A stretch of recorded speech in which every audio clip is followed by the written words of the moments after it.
Thank you so much for coming out today. How many people lied about where you were going? Yes, I see that hand. Yes, I see that hand. I have never had the opportunity to be on stage at the same time with Noah Lugeons, the scathing atheist. But it's an honor to be here, and I'm so glad you guys came. You drove in from a deep south part of Georgia. I did. Like, were there red flags everywhere? Trump flags and abortion billboards as far as the eye can see. My town even has I kid you not, Trump barbershop. In case you want your hair to look like Donald Trump's. Today's going to be a potpourri of fun stuff. I get a chance to speak at a lot of events, but for this one I get a chance to kind of produce a little bit and mix things up. So we're going to each give, for lack of a better word, a formal presentation, and then we're going to come back. We've got a segment where we're going to read some of our weirdest and wackiest hate mail. And yes, you should prepare yourself for that. We brought some fun stuff to give away, some random prizes, some good heathen swag that you're going to be able to take with you. And, oh, you're all about the free stuff, you transactional. And then the last portion of the show, or in the last half, we're going to do a lot of speaking to you. We have a roving microphone, and we're going to bounce around and just have a conversation. Not necessarily, it doesn't have to be a question, but whatever's on your mind. If you want to make a comment, you want to be a part of a discussion with us, we're going to kind of pinball around. And no, it's an honor, brother. Beyond all, how many podcasts are you on right now? Regularly 5. I'm on pretty much 1, and I can't keep up. He's a Superman. He's a Superman. He's going to go first on the roster today, and so I'm just going to go ahead and introduce my friend. He is someone who, like many of us who are activists, and I think many of you, a lot of us have an activist nature. We saw something, we heard something that set something off in us, and we're like, I have to speak out. What can I do? What are my gifts? How can I participate and be a part of the conversation? And this guy did that very thing. I won't tell his whole story, but he has become someone who mixes smarts and humor in a way that I have come to really admire, and it's an honor to be on stage, and I'm going to give the stage over to him. Ladies and gentlemen, Noah Lugeons.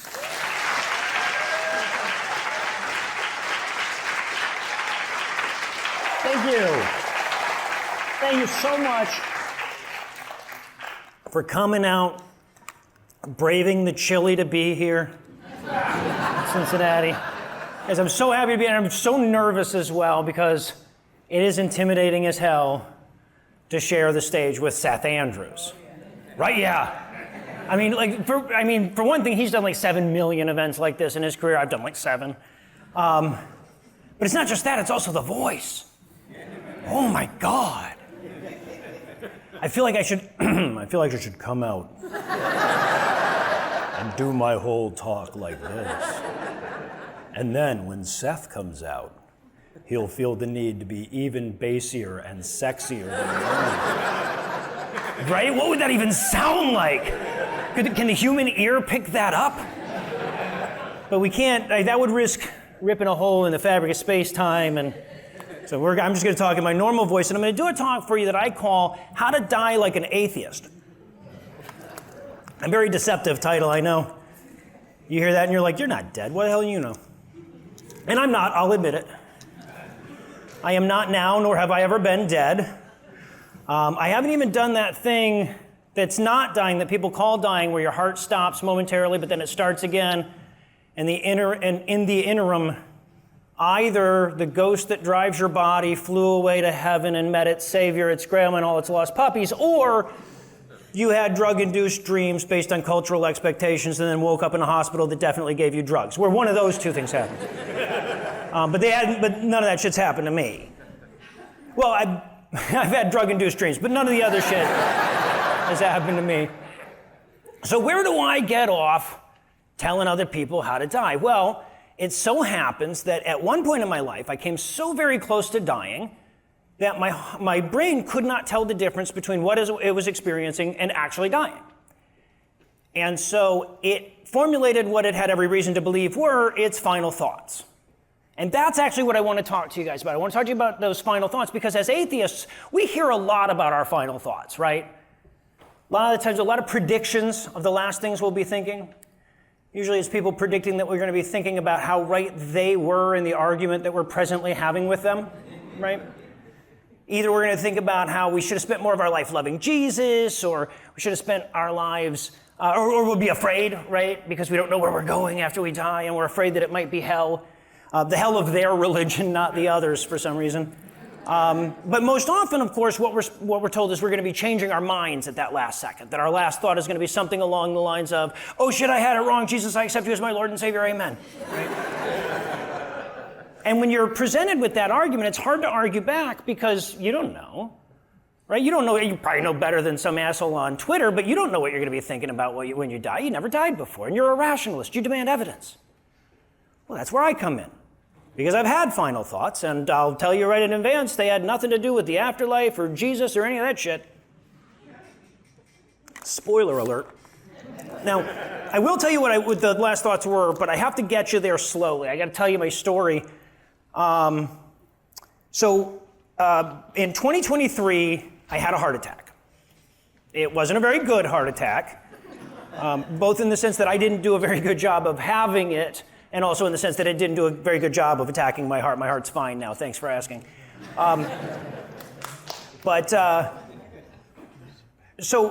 luckily for me, my heart attack came with a good story. Because when you have a heart attack or something like that happens to you, you got to tell the story. People constantly ask, what was it like to have a heart attack? And I feel for a lot of people, it's a pretty boring story, right? Somebody had to have a heart attack just sitting in their living room, right? So what was it like? Well, I was sitting in my living room and I was watching Ice Road Truckers, and I thought, well, shit, that ain't right. So, and then you got to spend the rest of your life dressing that up, trying to make it a more interesting story because everybody's asking you to tell. My heart attack, luckily for me and for you, because I'm about to tell you this story, my heart attack came with a good story. Started in Las Vegas. It traveled 2,000 miles. There were vampires in it, trolls, Gordon Ramsay, 2 old ladies forcibly manscaping me while doing shtick. That's what we call foreshadowing in the business right there. So let's start in Vegas, where the heart attack started. So for years, me and my buddies, we wanted to do a show in Las Vegas. Heath Enright, Eli Bostic, and me. We wanted to do a live show in Vegas because that sounds cool, right? Live from Vegas, sold out show in Las Vegas. That sounds awesome. It feels like you made it when you do that. That's hard to do, though. It turns out that Vegas is a really hard town to set up a live show in because it's really hard to rent a theater. There's a lot of demand on the theaters, and they don't want to rent to an event that's going to do a one-night show. That's not entirely unusual for us. It might surprise you to find out that there are a number of cities in America that don't have robust theater rental sectors of their economy. So when we can't find a theater, usually we'll use a hotel convention space. Those serve our purposes as well. Unfortunately, in Vegas, those are at just as much of a premium as theaters. So it took us a while. It took us almost 2 years to find a place that would host us. Finally, the Flamingo Casino and Hotel, so they had space for us on October 28th, which was one of the dates that we had sort of carved out as our availability. And they said, you can do your show at our hotel, but you can't tell people that you're at the Flamingo. And I'm like, can we give them a clue? Because they have to get there, right? And the guy says, no, you misunderstand. You can tell your audience that you're at the Flamingo. I'm like, oh, okay. Who else would I tell except the people that I talk to? He goes, no, you don't get it. What I'm saying is you can't say that you're live at the Flamingo. I says, oh, okay, so I can say that we're live, and I can say that we're at the Flamingo. I just can't say we're live at the Flamingo. He says, yeah. I said, so we'd have to leave a pause. And he goes, it would have to be a pretty big pause. I said, don't worry, my co-hosts excel at leaving pretty big pauses. I left that joke in so I could tell where Seth's listeners were. What is he talking about? It's a bit on our show. We pause. I'd say it sounds like a shit bit. It works. You had to be there. So we do our show at the Flamingo, and it was a great time. We had a great show there. And when we go to cool cities like Las Vegas or Cincinnati, we'll always build in an extra tourist day afterwards. Right? Well, Eli won't because he's got a kid. He's got to go home. But me and Heath, we hung out an extra day in Vegas. And a friend of mine who'd flown all the way in from Greece to do the show or to see the show, he said, "I want to take you to fancy dinner tonight." And I said, God's trying to stop the show. He always does this. We might need an arc to get out of here. Don't worry, that's my namesake. So anyway, where was I? I was in Vegas, wasn't I? Yeah, we were going out for, okay. So he says, "I want to take you to fancy dinner." I said, "That's very sweet of you. I'm not really a fancy dinner guy, though. I didn't bring a suit and tie with me because I don't own one." And he says, "No, don't worry. I know a good place that's casual. It's a Gordon Ramsay restaurant. I told you he'd be here." He says, "And it's you can just kind of come as you are." And I'm like, "Oh, that's awesome." I said, "I'll go, of course." I said, "I don't really know the menu at fancy places, though, so you might have to tell me what shit is." He says, "Don't worry, they got a beef Wellington that you'll love." I said, "For example, I don't know what that is." He said, "Hey, man, it's like a fancy Hot Pocket." I said, "Now you're speaking my language, Ian." So we go out for fancy Hot Pockets at this Gordon Ramsay restaurant. But here's the thing, and if you've never been to Vegas, you might not know this, but in Vegas, you can't just fucking go anywhere. It doesn't work like that in Vegas. In Cincinnati, anywhere else in the damn country, if you're in one place and you want to be in another place, you just go there. You just get in your car or a friend's car, you get an Uber, whatever, and at the end of that trip, you're in the damn place that you wanted to be. That's not how Vegas works, because everything that you want to do in Vegas is part of one gigantic, infinite, subterranean labyrinth of casinos and minotaurs and province bosses you got to fight your way through.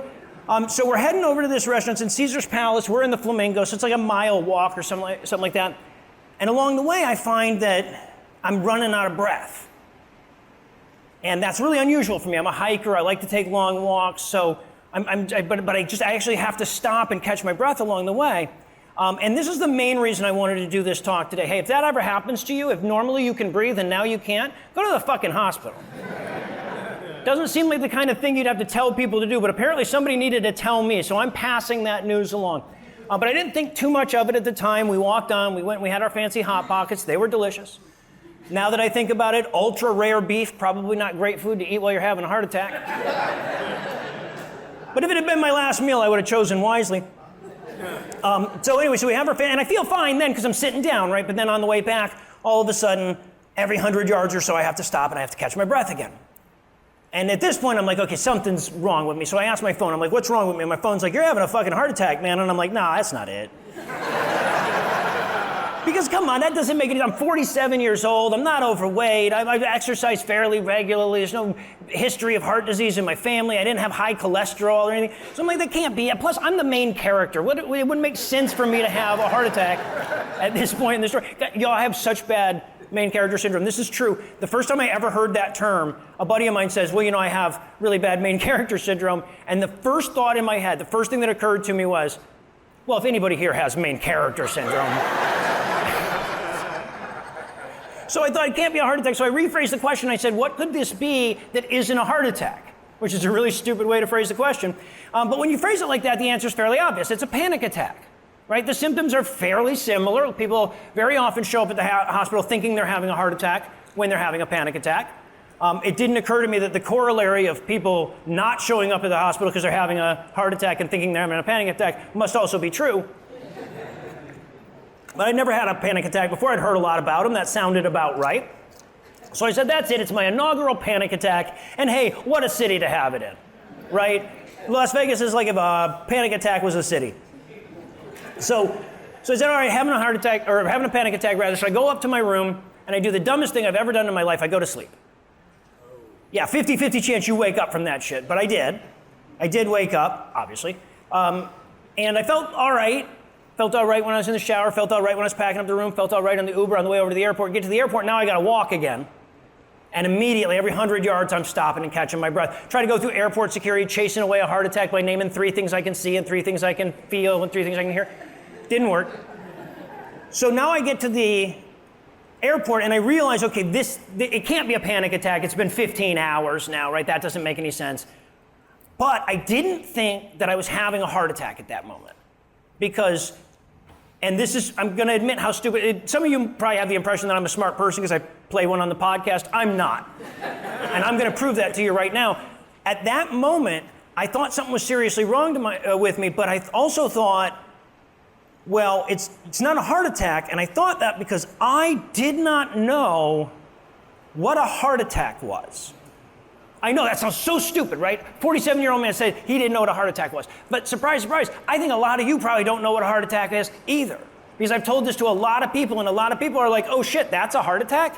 See, here's the thing. Everything I knew about a heart attack, I learned from TV and movies. And I know you can't trust TV and movies when it comes to medical shit, but I thought they had the idea of what a heart attack was correct. So here's a heart attack in a movie or on TV. At the beginning of the scene, the guy and it's always a guy, the guy looks at his arm, feels at it or whatever, otherwise indicates that there's some numbness in it or something like that. And then sometime later, he'll grab that arm and he'll go, and he'll fall over, right? Usually they'll do it a little better than I just did it. They're professional actors though. And so I always thought that was a heart attack. That's not a heart attack. That's cardiac arrest. That's a different thing, right? A heart attack can lead to cardiac arrest, but most of them don't. About 4 out of 5 of them don't. You can have cardiac arrest without having a heart attack. So I didn't think I'm having a heart attack. I thought I'm having the warning signs that a heart attack is imminent. But I didn't want to have it in Vegas. That'd be a big pain in the ass. We'd already checked out of our hotel room. I already had an airplane flight in a couple hours. I'd have to rebook that, figure out where my wife would stay. It'd be a whole pain in the ass. So I thought I'll fly home and have my heart attack there. So I bumped the going to sleep thing down to number 2 and did the new dumbest thing I'd ever done. I got on an airplane while having a heart attack. Flew 2,000 miles. I get home. Well, not home because, the airplanes don't drop you off there. I got to Jacksonville, Florida, which is the nearest major airport to my house. Still an hour and 20 minutes or so home. So we drove back to my house. I let my wife drive. I'm not that stupid, I guess. So we got back home. And then, of course, the very first thing I did was post the episode for the live show that we did in Vegas because the patrons were waiting, and you guys are more important than my heart, apparently. So I posted that episode, and I turned to my wife. I said, honey, I think I need to go to the hospital. And she said, you think? She had been suggesting as much for a while. By now it's after midnight, so we go to the hospital, and here's the thing. If you're paying attention to the calendar here, I told you the show was on October 28th. The Fancy Hot Pockets were on October 29th. The flight home was on October 30th. It's now after midnight, which means it's Halloween. And with all this shit that was going on in my head, I didn't realize that until a fucking vampire walks into my my hospital room. The orderlies and the nurses were showing up in costume at this point, right, for the holiday, and the phlebotomists, right? All the phlebotomists, the ones that come and get your blood every 15 minutes, they had all dressed as vampires, which I thought was really clever. I mentioned it on Facebook, and a far smarter than me friend dubbed them Nurse Ferratu. Right? Such a good line. I passed it off as my own, of course. Got the reputation of being clever, which is nice. And so I should address the social media aspect of this, though, because I think that ties it back into the universal atheist experience. And if you have had a heart attack or a stroke or been in a serious accident, and you're the out atheist in your family or in your friend group, you probably already know what I'm talking about. There are certain responses that you come to expect from Christian people. And because I'm on Facebook and I have several thousand followers there, and a lot of them don't like me, I had an opportunity to sort of speed run what it's like to be an atheist having a medical emergency. So I got all these responses, and I divided them into 3 categories. Like I said, some of you will recognize them. The first, of course, is the I'll pray for you assholes. Right? And look, if you honestly believe that you have the power of God on your side and you can call upon the magic of the universe to make me healthier or more comfortable, and you're willing to do that for me, that's very sweet of you, right? Have at it. Do your magic spell. I won't expect real magic any more than I'll expect real tea when my great niece invites me to a tea party, right? So, but fine. But as we all know, that's not the only form of I'll pray for you, right? Christians have another form of I'll pray for you that they reserve because they have denied themselves the sweet, sweet release of just telling people to go fuck themselves, right? So I ended up with that I'll pray for you quite a bit. The sort of I'll pray for you, oh no, wait. But more prominent than that, of course, was the God's vengeance contingent, right? The people who said God got sick and tired of me talking all that shit about his kid and decided it was time to do something about it. I was wondering if that was the case, which joke got him, what was the straw that broke the camel's back? I want to get that one framed, put it up in my office. I said to them, they said that, they're like, that's God's vengeance. I'm like, did he miss? Was he aiming for a different, because they're saying I'm going to be fine. Maybe he was aiming for a different ventricle or something. And they're like, no. If God wanted to kill you, you'd be dead. He's good at that. Maybe you've heard of everyone who's ever died. Yeah, that was God, okay? He wasn't trying to kill you. He was trying to wake you up. He was trying to send you a message, remind you that you're mortal and he's in charge.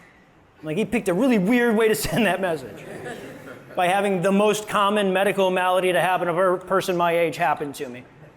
I'm just saying, because he knows the burning bush trick, right? We know that about him. If he had wanted to send me a message, he could have just spoken it through a bush that was burning and not being consumed by the flames. I'd have gotten it. Twitter trolls wouldn't have had to chime in. We wouldn't have had to tie up all these limited medical resources in rural America. I'm not trying to tell the guy how to do his job, but fucking smite better. That was the second category. And then there's this third category of people, of course, and they were a little more prominent at the time. Or I guess that's not really true. Anti-vaxxers certainly aren't any less prominent. They're running the goddamn health department now, aren't they? But I think they were a little more likely to butt in on other people's conversations in 2023. Either that or I've just gotten better at blocking them since then. So when I started talking about my heart attack, I got a bunch of the anti-vaxxers chiming in as well. Because, of course, like I said, when you do my job, as Seth can attest, you just live your life on social media, right? Like, if anybody who follows me on Facebook knows, yes, I talk about atheism, I talk about politics. I also occasionally talk about my cats. All right, it's the other way around. I know they're the ones that follow me. They're like, no, he talks about his cats and occasionally atheism and politics. So when I have a heart attack, I'm talking about it on Facebook immediately. Just like when I got vaccinated for COVID, I was talking about it on social media right away, right? And so a lot of the people who'd seen that chimed in at this point after I had a heart attack with this sort of like, the well. You get vaccinated for COVID, and here, a mere 23 months later, you have a heart attack. It's your own damn fault for letting Bill Gates put all them microchips in your RNA. We told you this would happen. Motherfucker, you told me I would turn magnetic. You didn't say nothing about no heart attack. So, but then there were those people too. I'm arguing with them on social media. Doctor comes in, tells me to put down my phone. He says, you're going to have another heart attack while you're having a heart attack. This is no good. So he says, well, I got good news and I got bad news. He says, the bad news is you had a heart attack and it wasn't just a blockage that was in your heart. The ventricle is still, it's got 90-something% occlusion. We have to go in there and put in a stent. You're going to need surgery. He said, the good news is it's minimally invasive surgery. We don't have to open your chest up. You're not going to get a cool zipper like Matt Dillahunty got. He said, we can do a microsurgery where we either go in through your wrist or in through your thigh, right? And so the way they do it is they take Raquel Welch and they put her in a little spaceship, shrink her down real time. I was so nervous. I'm like, I hope the audience is old enough to get that joke. I hope I'm not just telling that one to Ann and April. But they send a little probe in, and they prefer to go in through the wrist because that's a little less invasive. It's easier to recover from, I believe. But it's not quite as big of a vein that they go in through, right? Not as much room for Raquel to corner. So they want to go in through the wrist, but they have to reserve the right to go in through the femoral artery, which means one way or the other, you got to get shaved. So the two women come in whose job it is to do that, and apparently along the way they've learned that the inherently awkward job of shaving a stranger's pubes is made less awkward if you get them laughing first, right? So I get wheeled into surgery by Laurel and Hardy. Yeah, once you laughed at the Fantastic Voyage joke, I knew I was safe with the Laurel and Hardy reference. And of course my job, I should point out, my actual job is to yes and two comedians doing shtick, right? So we podcast our way into surgery. We're cracking each other up, having a great time. They shave me, take me into the thing, they throw me on the table butt naked, throw a towel over my dick and say go. And of course, the first thing is the anesthesia, right? So they anesthetize me, and it's not the anesthesia that I've had in the past where like you blink your eyes and they have to suddenly try to convince you that 2 hours of your life has passed, right? It's not that kind of anesthesia. It's not something that knocks you unconscious.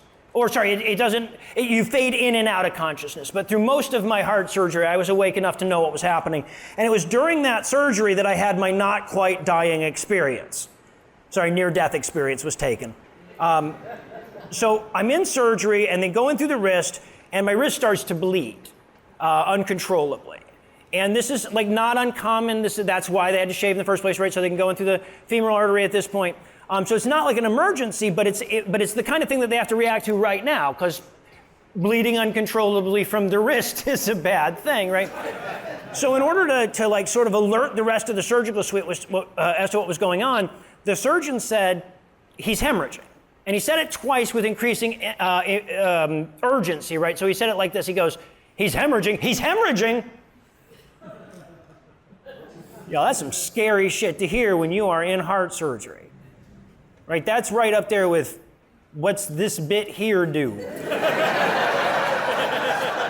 And at the moment, right, the hemorrhaging just means bleeding, right? But at the moment, I couldn't really pull a definition out of my mind. He was just saying one of those things that doctors say in medical dramas right before the patient dies, right? That way, he's hemorrhaging, comes right before clear. And like I said, the anesthesia had me fading in and out. Well, it chose that moment as an out moment. So as he's saying he's hemorrhaging, my peripheral vision is blacking out, and it's all closing in to a small tunnel, and I cannot chase it away. And so I concluded that I was dying, that this is how I was going to check out of the world. And my brain said, well, shit, I better formulate some final thoughts, or this is going to be a shitty talk. So my brain, and I hope you guys aren't holding out for something profound here, because this is it. This is all that I thought as I lay there dying. I thought, you got to admit, I did pretty good, though.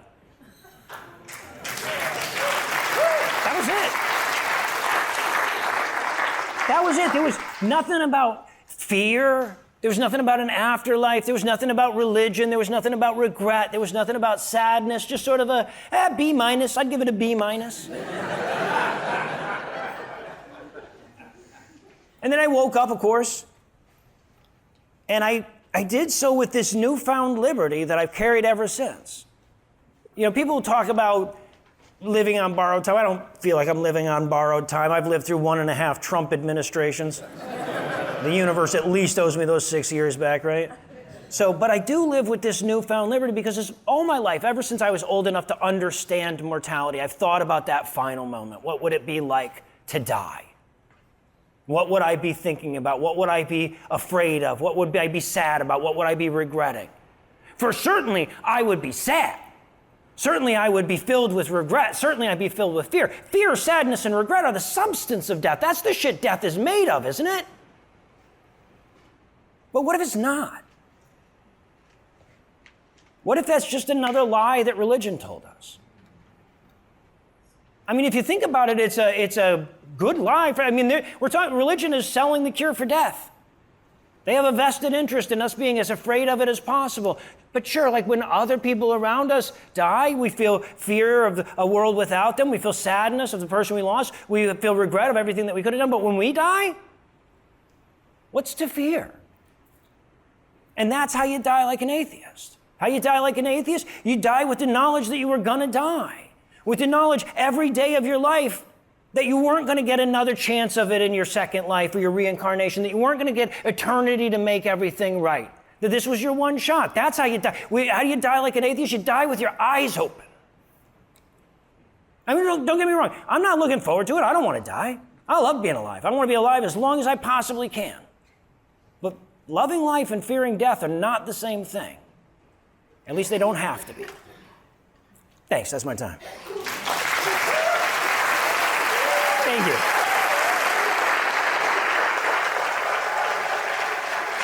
Thank you so much. Thanks.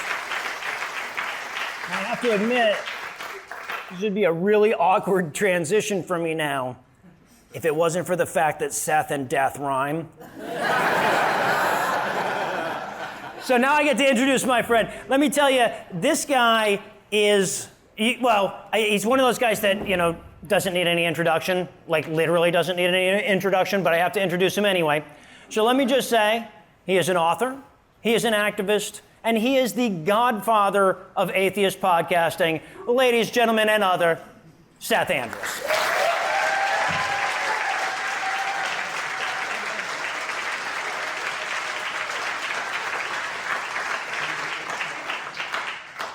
I have titled my presentation today, Good People Giving Bad Advice or a Bad Perspective.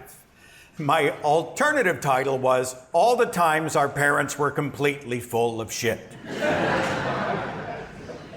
But this presentation is about more than just our parents. The internet is, everybody, right? The online, you see all kinds of platitudes, and I'm going to get back to some of those. Those motivators, you guys see those? They fly onto your feed, usually by people whose lives are the most screwed up. They're the ones who are posting the inspirationals. But everybody, friends, relatives, co-workers, total strangers are giving us a perspective that may or may not be really good. And I want to explore the life hacks that are suggested by hacks, starting with this popular saying, never go to bed angry. Why not? Why not? One riff on this one has been circulating online. Don't go to bed angry, stay up late and plot revenge. But it's almost always framed as a kind of relationship advice, and on a certain level, I get it. If possible, it is better to resolve conflict rather than let it simmer. Fix it so you're not stewing all night. We know what it's like to lie in bed, be in the same space with somebody else when an argument's going on, and we want to get that over with. But don't go to bed angry also implies that resolution is always possible in a day, if ever. And it puts pressure on people to rush through a problem that might take a lot longer to fix, or it might not even be fixable. Anger, it can reflect understandable hurt. It can give us perspective. It can motivate us to pursue something better. In many cases, the right thing is to go to bed angry. By the way, have you ever met a couple that said this with a straight face? They said, we've never had an argument.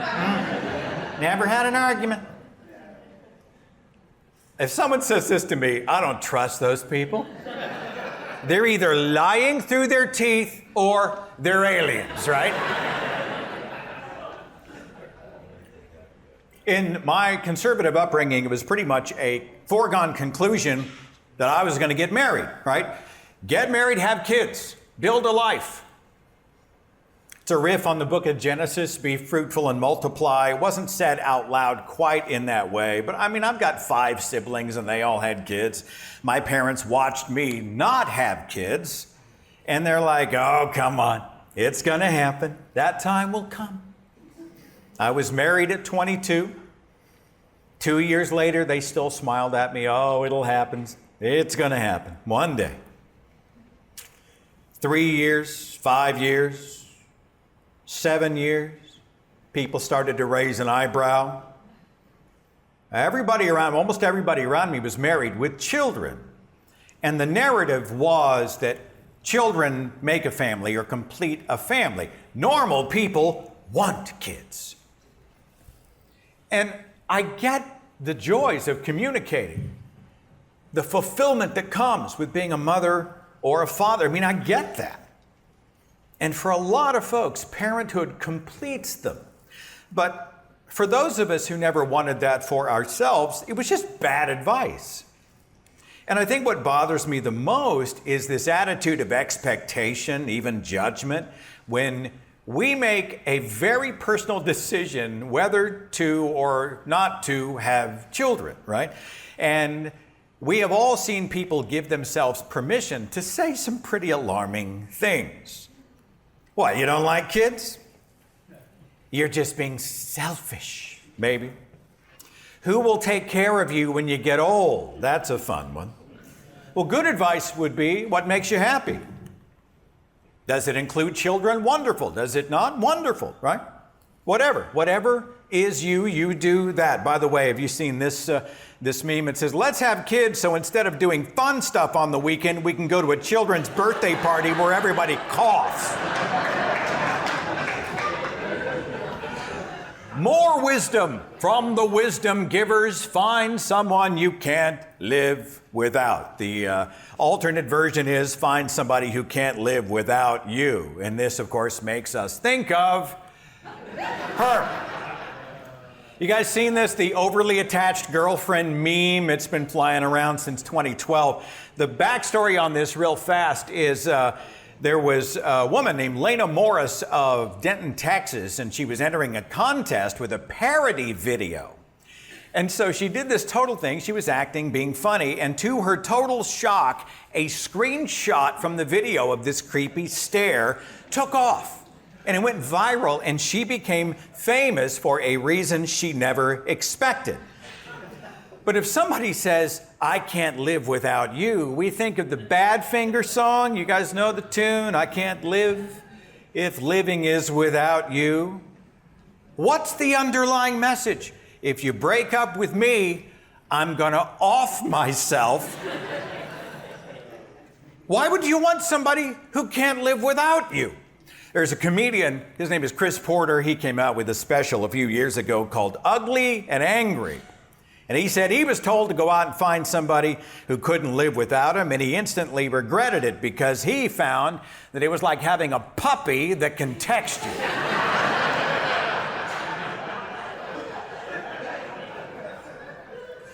Like, I want Natalie to be with me. I want her to be my wife, but I don't want her to do it because she can't live without me. I want her to do it because she could pretty much have anybody she wants, and she picked me. Right? If I got hit by a bus tomorrow, I'd want her to go on and live her life. Isn't that better, healthier? How about this one? Stay together for the sake of the kids.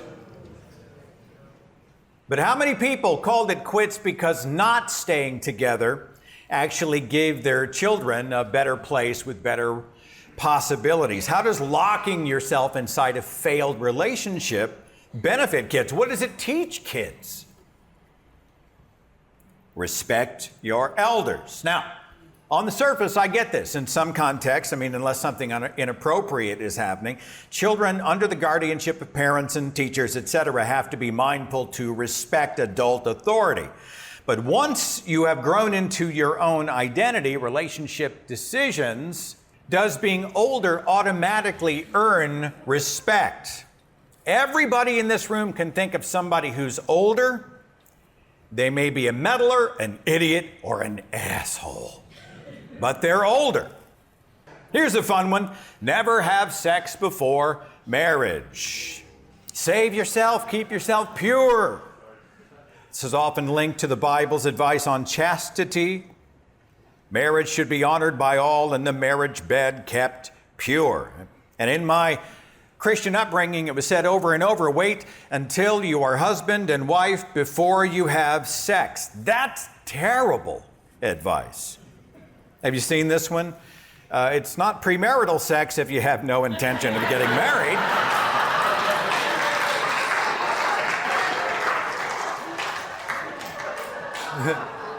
This idea was almost unthinkable in my home, right?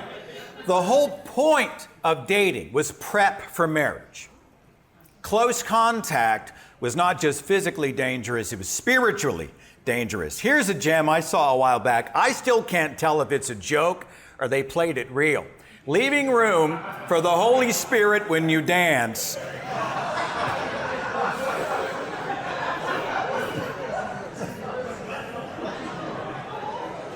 My Baptist school wouldn't have a prom because of dancing. They wouldn't not allow a prom. They called dancing the vertical expression of a horizontal desire. Massive amounts of energy spent trying to keep sexually activated, hormonal young people away from each other. How did that work out? It did not, because teenagers are monumentally creative, and I know you fall into that category. And the no sex before marriage thing is part of purity culture. Keep yourself pure in the eyes of God and man. Don't defile the temple. Don't be an adulterer in your heart. Here's a toxic little Bible verse out of 1 Corinthians. But if they cannot exercise self-control, they should marry, for it is better to marry than to burn with passion.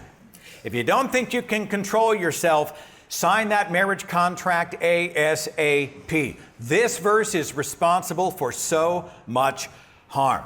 How much do you know about the world or even yourself when you're 17, 18, 19, 20, hell, even 25? How do you bond yourself to somebody else when you're still getting to know yourself?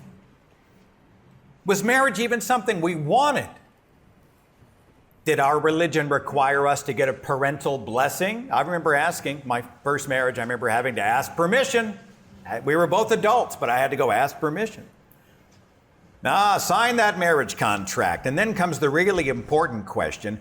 How do you even know you are emotionally, physically, sexually compatible if it's a honeymoon surprise? You're already locked into a legal contract. That's bad advice. Plus, study after study has shown that abstinence programs don't even freaking work. You cannot tell people cross your legs until they make a lifelong commitment and expect that to work. An article in the Journal of Adolescent Health revealed that abstinence programs can be a huge boundary violation. They might stigmatize a healthy part of being human. They can perpetuate harmful gender stereotypes, and they can make people less safe and less happy. Better advice is get educated, understand what sex is, what it does, protect yourself and your partner, discuss boundaries, discuss desires, enjoy being a sexual creature, and tell the meddlers and the moralists they can fuck off. Besides, we know that many of those moralists, the teachers and the pastors and the parents and whatnot, we know they have been banging things that are definitely not a Bible, right? You guys seen this one? Grandma says all people think about is sex these days. 16 kids. Maybe grandma was married. Maybe she was married, but it's still funny. Okay. How's this one for reductive? There are 100 variations on this quote attributed to the Buddha. Never tell a lie. Anyone who can tell you the slightest of lies is also capable of any evil. The most famous version of this, of course, comes out of the Old Testament, the 9th commandment, do not bear false witness. Now, my problem with this advice or command is not that we shouldn't be honest and honorable. My problem is that it's reductive and gives zero context. And here's the scenario I like. There's a woman in your neighborhood. She shows up at your door. Her husband is a domestic abuser, comes home drunk and violent. She's trying to get away. Please, can you help? You open your door, you let her inside, you lock the door. 5 minutes later, the raging husband shows up and says, "Is my wife in your house?" In that scenario, in that context, to make him go away, to protect the abused, to make everyone safer, the moral act is to lie your ass off. If he goes away, you bought time and you've reduced the threat. In this scenario, Exodus chapter 20 is giving bad advice. Truth-telling is necessary. But isn't it also situational? I don't know always whether you should tell a fib or a white lie, but I mean, if we're helping someone feel less wounded and a bit more validated, perhaps. Am I misguiding others? Okay, it's messy. Psychologists have written a lot about the fibs that we tell to navigate our lives, right? Because we don't want to hurt feelings, but I just don't think it's a moral atrocity to say, oh, the cold sore on your lip, I don't even notice it. Don't worry about that. And yes, I think we would all lie to the Nazi SS if they banged on our doors looking for the Jews. I hate this one. But we've all heard it. I'm not being mean. I'm just brutally honest. Problem is, a lot of people seem a whole lot more interested in the brutal than the honest. Not just being sincere and compassionately direct, but I mean saying some really nasty stuff. I am thinking of somebody right now, and she, in much of her life, is a stellar human being, but she will say the cruelest stuff to someone and act like she's doing them a favor.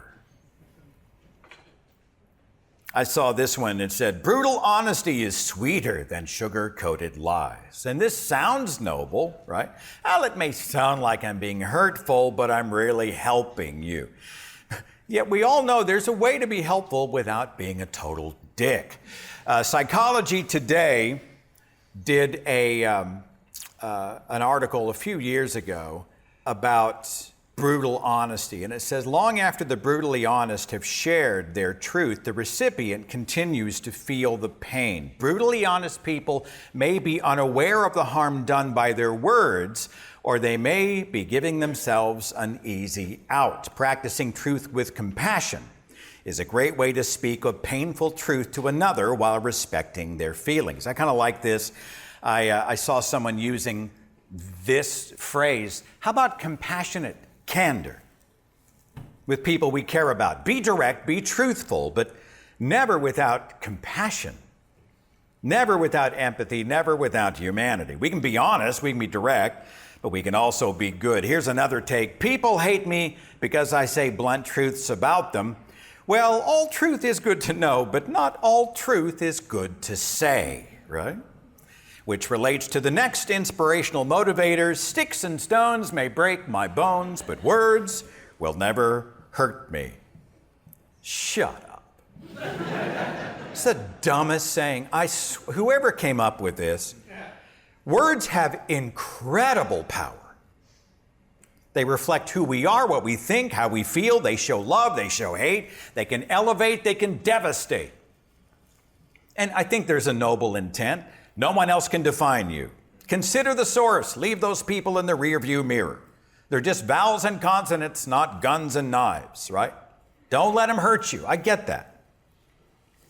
But all of us have been wounded in our lives with the worst of words. And I know you're thinking of someone or an instance right now. You're stupid, you're fat, you're ugly, you're worthless, you're an embarrassment, I don't love you, you'll never amount to anything, you're a loser, you're a failure. What about the racial and sexual slurs that have been thrown at marginalized groups? Those dehumanizing terms are weapons with great power. Here's another piece of wisdom that I hate. What doesn't kill you makes you stronger. Or it fucks you up for the rest of your life. Now, we can talk about what it means, what stronger means. There are lessons about developing fortitude. Through adversity, we become more adapted to navigate the storms. Sometimes the things that don't kill us don't make us stronger. Sometimes they break us into tiny pieces. The abuse victim dealing with trauma, she survived, he survived, but they are dealing with it for decades. Are they stronger automatically? The patient in a coma wasn't killed, still breathing. Are they stronger? Maybe you've seen this t-shirt. What doesn't kill you mutates and tries again.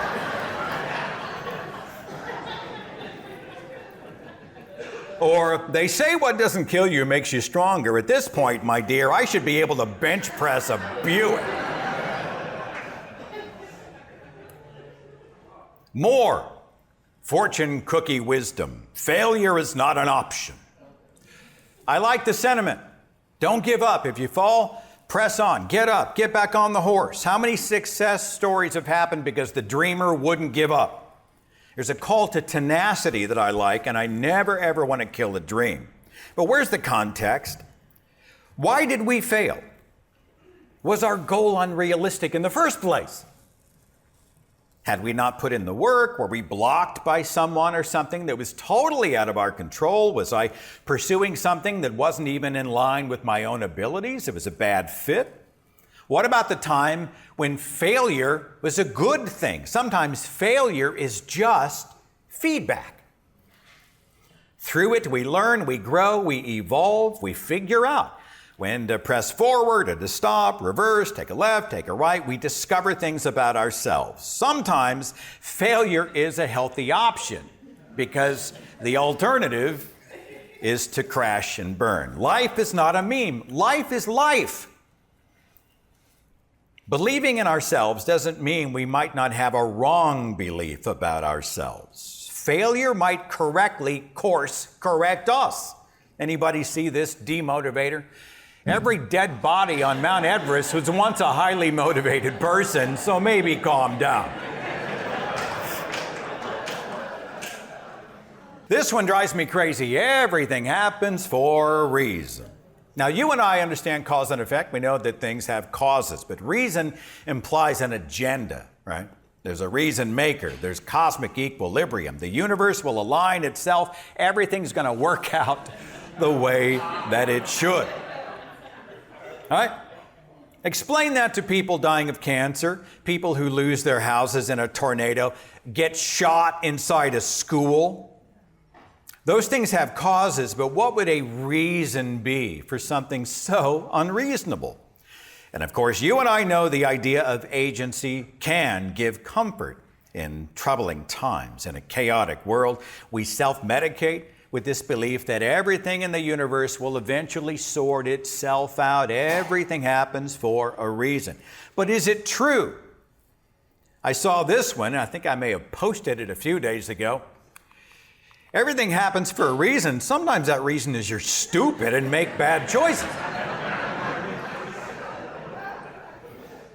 I enjoyed this one. Your life can't fall apart if you never had it together. Happiness is temporary. Death is forever. Have a nice weekend. Tradition, just because you've always done it that way doesn't mean it's not incredibly stupid. If you put an inspirational quote under your selfie, no one can see your narcissism. Signed, Gandhi. Kindness is my mission, but fuck off is my wingman. For those who do come to us asking for counsel but not really listening, we have a term for that. We call them the ask-hole. The person who constantly asks for advice and always does the opposite of what you tell them. Success, if you put your mind to it, you can accomplish anything if you have rich parents. Become the reason they install cameras.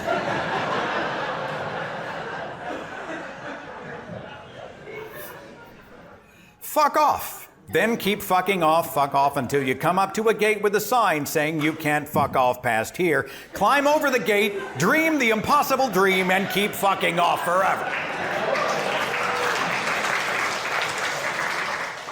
You are enough. We don't need any more of you. Sorry.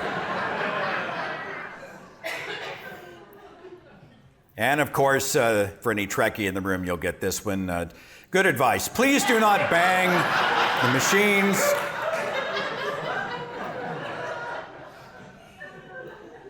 This one is especially prescient. Never get involved in a land war in Asia.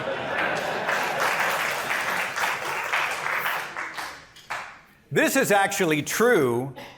90% of being married is just shouting "what" from other rooms. More family wisdom here.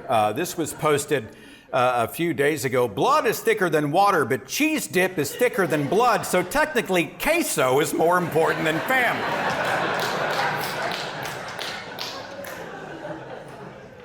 If your cup is only half full, you probably need a different bra.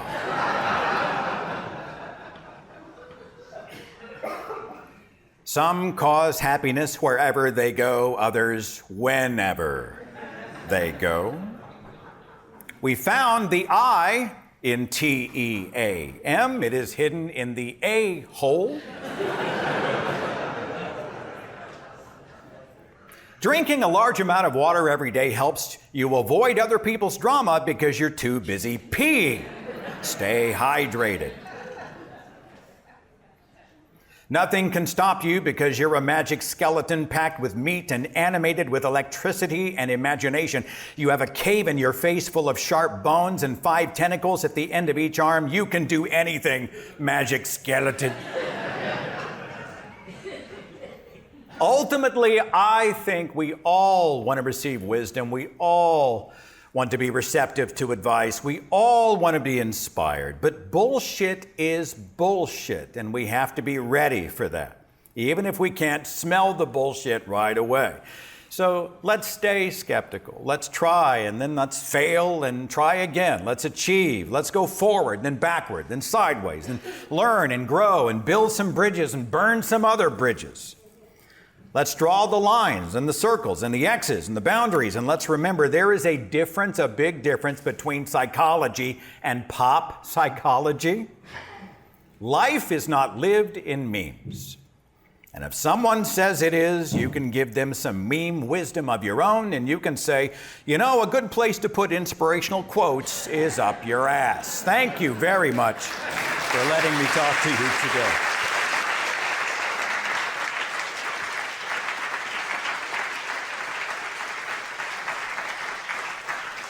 All right, before we take a 15-minute break, I'm going to bring Noah back on stage. And I want us to share just a little piece of our lives with you, if I may. And I'm going to alternate. No, I'm going to have you read your own hate mail, which is tagged with your name, and I will read mine. Now, you have received crazy stuff in your inbox. I'm sure your social media feeds. This is not exclusive to activists, but I will say we get a higher volume of it. And the crazy level may be a little bit more amplified. So, ladies and gentlemen, for your approval, we would like to share with you weird comments and hate mail. And I will start with this one. Robert said, you, like other atheists, are damned.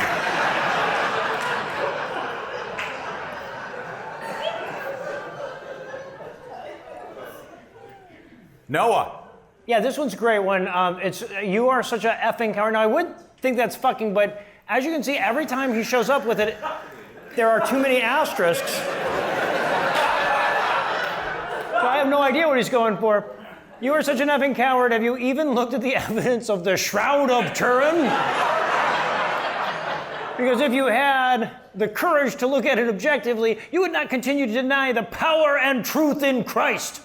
But you effing atheists have to hide from the evidence just like you hide from the light. There has been real science done on it, and you could find it if only you just had the courage to look. F you. Followed by scripture. Yes, followed by scripture. I looked them up. They're all about how I'm going to get beat up by the army of Jesus, except for John 3:16, of course.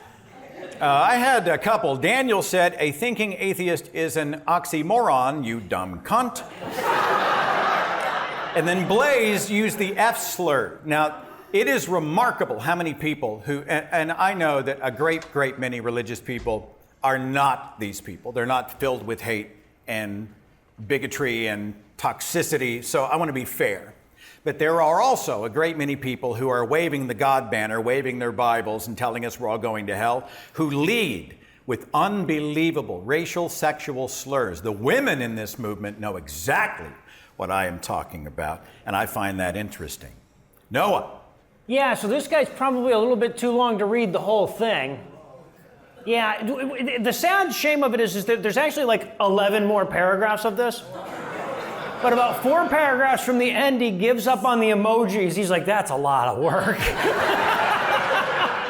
But he's warning you about nuclear war with the radioactive sign, global markets, a treaty with Israel.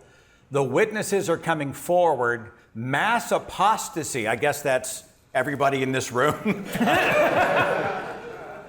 Here's one. If Seth was placed in a position of authority over the masses, our society would grow to resemble North Korea, jacked up on steroids. I don't give a flying fuck how off topic I am either. I'm telling you, Seth is a certified fucking psychopath and is not the type of creep you would want around your children. Wow.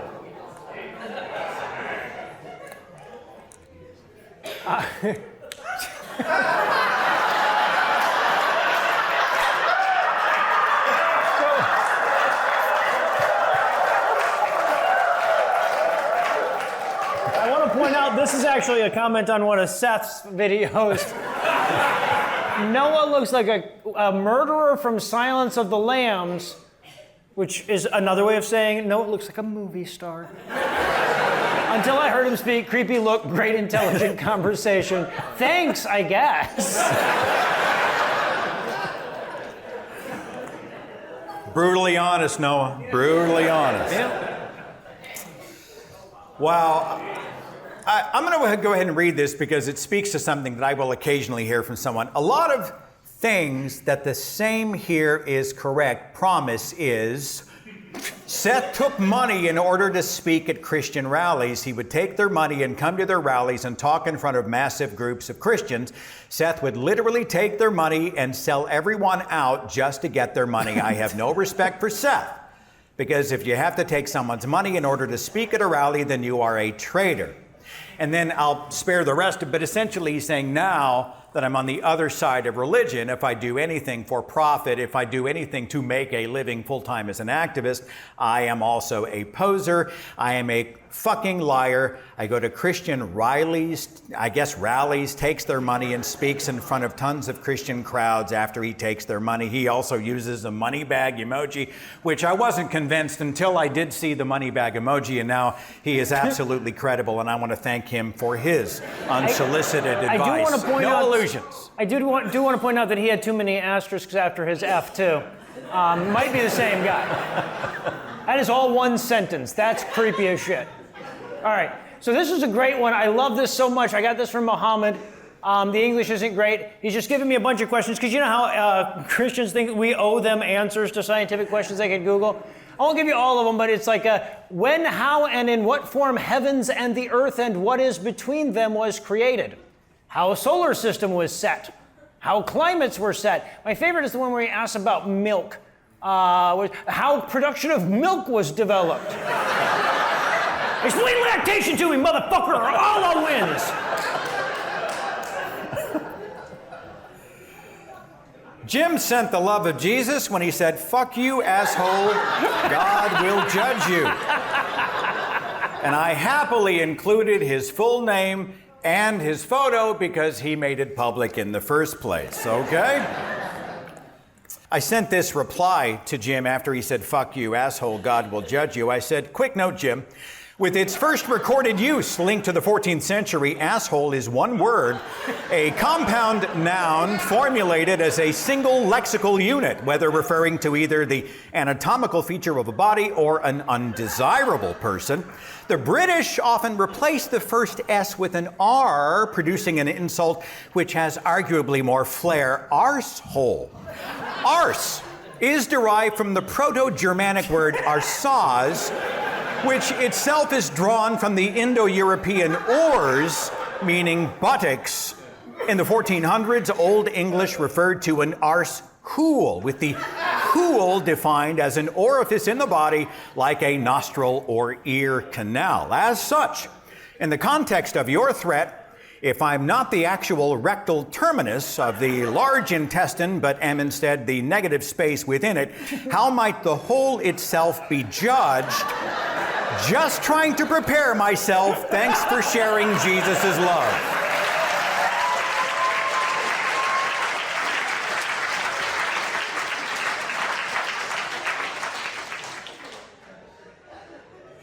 No illusions. Oh, yeah, no, this guy was great. I have heard your show and have heard you speak against the Lord. God will not be mocked. On Noah's show. Yeah, yes, he will. Good luck with that. You will know hell on earth for your blasphemies upon the return of Christ, if not before. Look over your shoulder, heathen, for the righteous may walk behind you. I will not debase myself to use the language you would have used in this situation. Dude makes a death threat, and then he's like, but I don't want to be rude about this. But know that God will have the last laugh, as will I. One or the other is going to have the last laugh. I mean, you're not both. I guess maybe you could both laugh together. No, Isn't that a weird insult? I mean, how many times have people said the equivalent, "You'd just wait till you're dead." And you'll see. By the way, his name isn't Miles. That's like Latin for Army of Christ or something. I recently did an event with Gutsy Gibbon and Forrest Valkai, and in advance of that, someone sent me this comment. A guy named Mark said, "I'd noticed recently that both you and your friend Forrest have very high foreheads."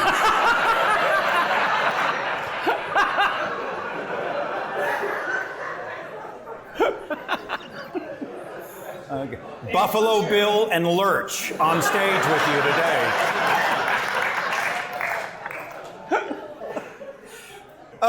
This was an invitation I got to debate Kent Hovind. Oh, God. And I saved the email.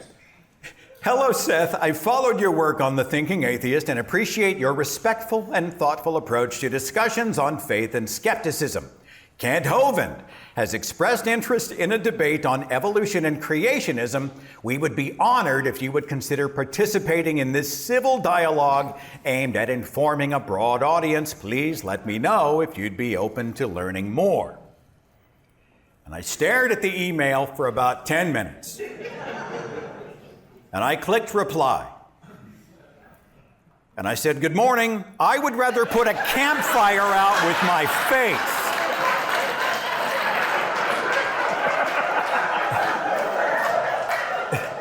In Christ, Seth Andrews.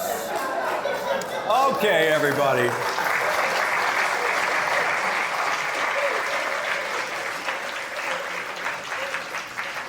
I normally do a 15-minute break or so. Let's do a real fast break, and when we come back, we're going to mix it up. You're going to become a huge part of the show, and I'm really looking forward to that. There are restrooms, of course, out attached in the lobby, easy to get to. And again, when you come back, let's make sure and leave the empty seats on the edge. So we'll see you in just about 15 minutes. Thank you.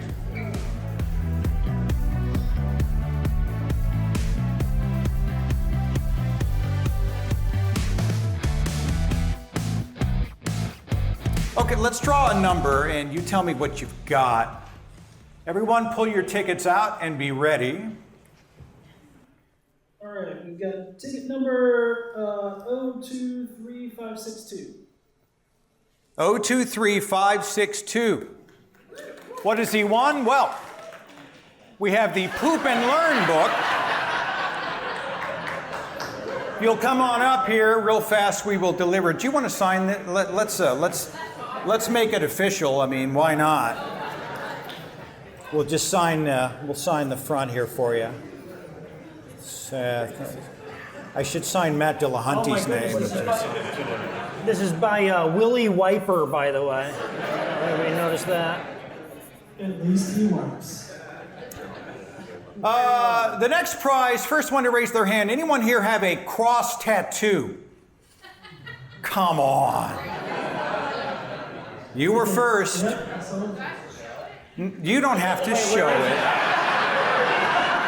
You don't have to show it, but I will show you what you've won. Congratulations. You got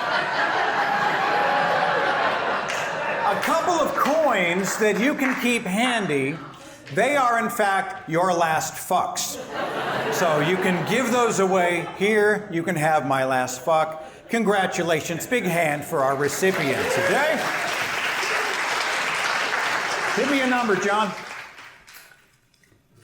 Trying to do this as fair as possible. Okay, let's see, 023526. 526, yeah. What's up with the front row? I need to do a better orange transit. What has he won? A Bob Ross toaster, which imprints the face of Bob Ross on your morning toast. Congratulations. Thank you. Do you want the box signed? Yeah, I'm going to sign it Bob Ross, though, I'll tell you that. We'll give you a happy little signature next to a happy little tree There you go, a little happy and a happy little bird. Anybody else obsessed with old Bob Ross shows? I watch them all the time. The man who discovered ASMR right there. yes. Thank you, guys. Thank you. Couple more before we do some Q&A with you guys. Let's draw another one. Not the front row. 564. Yeah, 023-564. All right, we found it. We're working our way to the back wall. What's your name? Dave? You have won a Jesus Shaves mug. Now, this mug has a bearded Jesus, but when you pour hot tea or coffee into it, his beard magically disappears. It is a genuine Praise Jesus miracle, and congratulations. Thank you guys so much. Thank you. You bet. Thank you. Thanks for coming up. Let me take a look and see if I have one more here queued up. I do. Let's do another number. Okay. And you're right, we should probably do that next. See if I can pull one from the back. 023-618. 023618. We don't see anybody in the next couple seconds. We'll move on. 023618. Okay, we'll move on.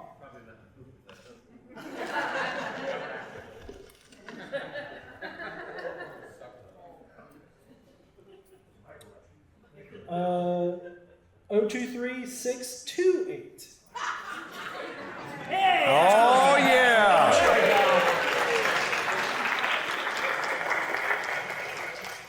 All right, shout it out. What's your first name? Alice. You know, when sin has covered you, you need to be washed with Jesus. So you've got some Jesus soap to wash away those sins. Congratulations, Alice. I'm so glad you came up.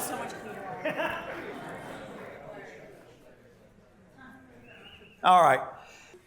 No one, I'm sure, would agree with me. We're not Yoda. We don't have a ton of great wisdom. We do a lot of this, but I'm more interested in interaction. So we do have a roving microphone. If anyone has a comment or question, let's engage each other. Let's talk about the world that we live in and anything that's on your mind. Does anybody want to start? Anybody have any thoughts? I see a gentleman here in the center of the back section with his hand in the air. Is this on?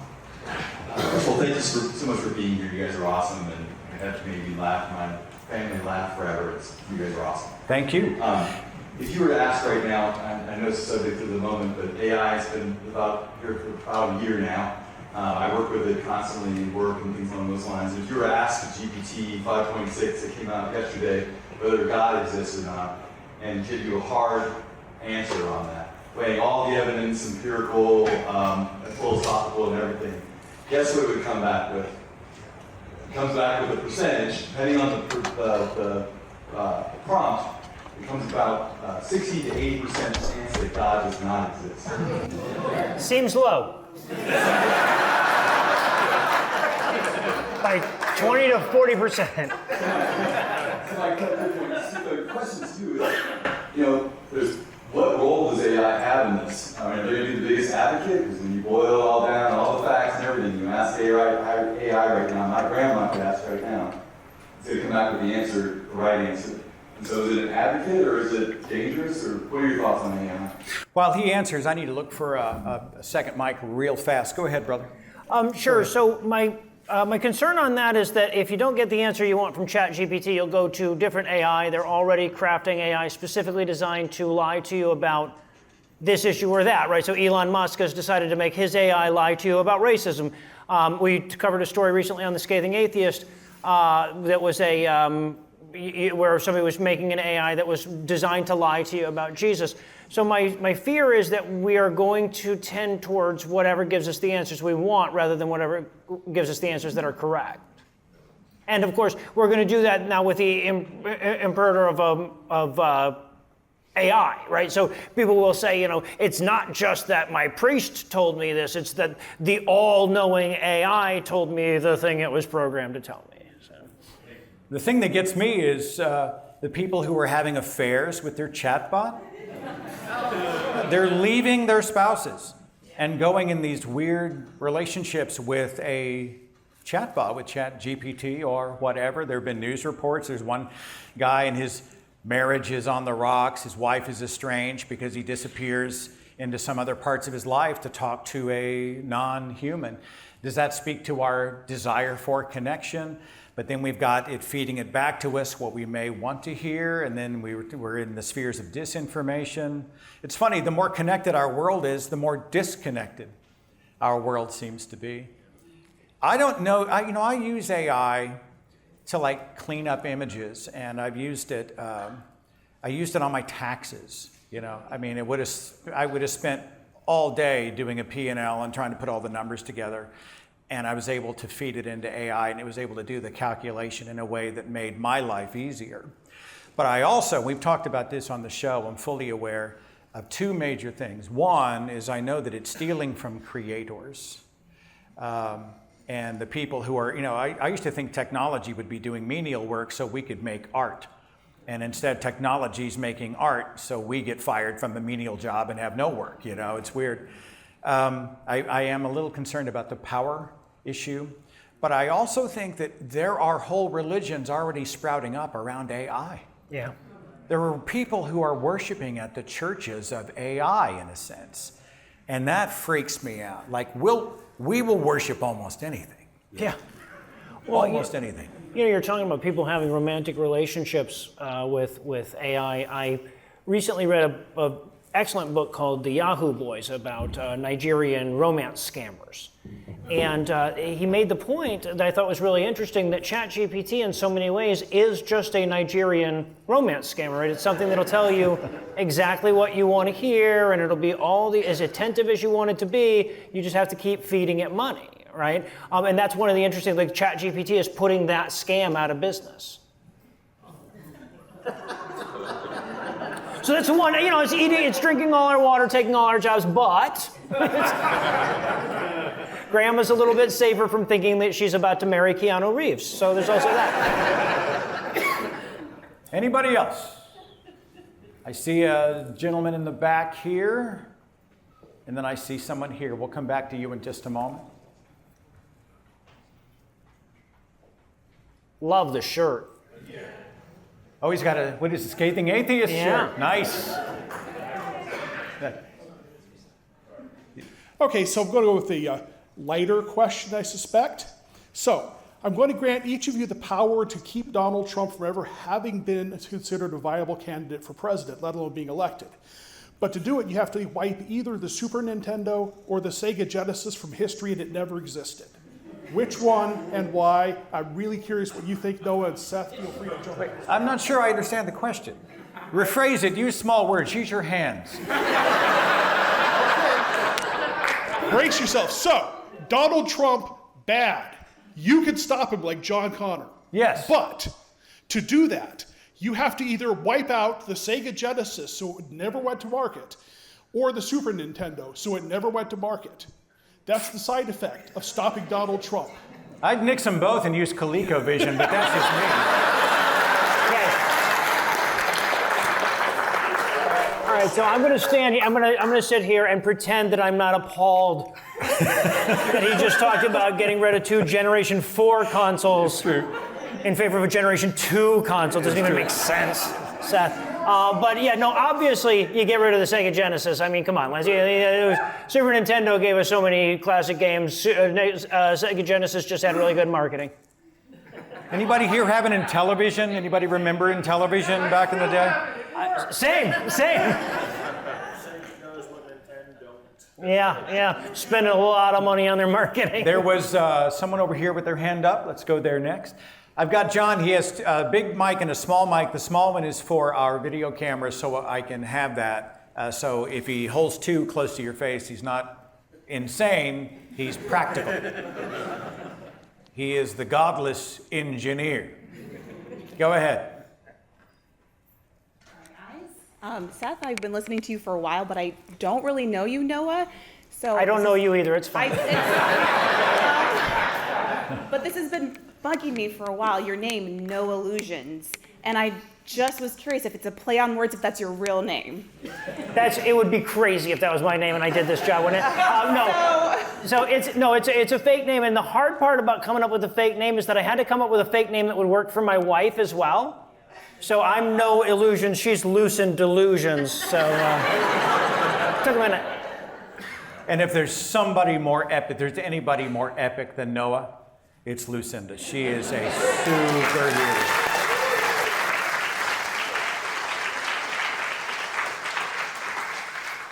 Who is next? And I'm going to ramble on for just a second. Oh, we have someone here on the corner. I will say that to be a partner of an activist, those people deserve a very special kind of award. Even when you're not activisting, you're thinking about activisting, and if all of a sudden you realize you weren't thinking about activisting, then you feel guilty and horrible for not activisting, and so you go back, and it's 24/7. Life balance is hard for activists, and I think many of the people in this room, even if you're not on YouTube or podcasting or doing high-profile stuff in your own circle, you have an activist nature. You want to change the world, right? Even if it's just in your circle, you want to change things. That's an activist nature. And burnout's a problem for us. Life balance is a challenge for us, and I'm sure many of you are nodding your heads at me saying, yeah, I know exactly what that's like. So yes, we do see you. Go ahead. Okay. Who's heard their voice in a microphone before? You're doing fine. So I just want to say it's cool that you guys came to this specific place because, very long story short, I was in a catastrophic thing a couple years ago, and I got reconnected to some family that I hadn't talked to in a long time, and I got invited to a production here that was a ballet, and I thought, innocent enough, that's cool. Some relatives I haven't seen in a long time, but it was all for these homeschooled, like, Catholic cult. And I look a little different. So it was just a really interesting experience, but it was here in this exact room a year ago, like Christmas time or something. So I just thought you guys might think that was cool. No, we came to realign the chi. Yeah. Right, The chakras are now imbalanced. well, not yet. We have to do a little ballet first, I think.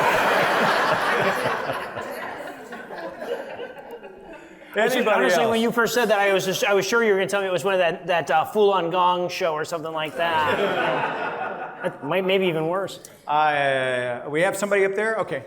I'm looking into the spotlight. Forgive me. Go ahead. Speak nice and loud for us. Can you hear me? Yes.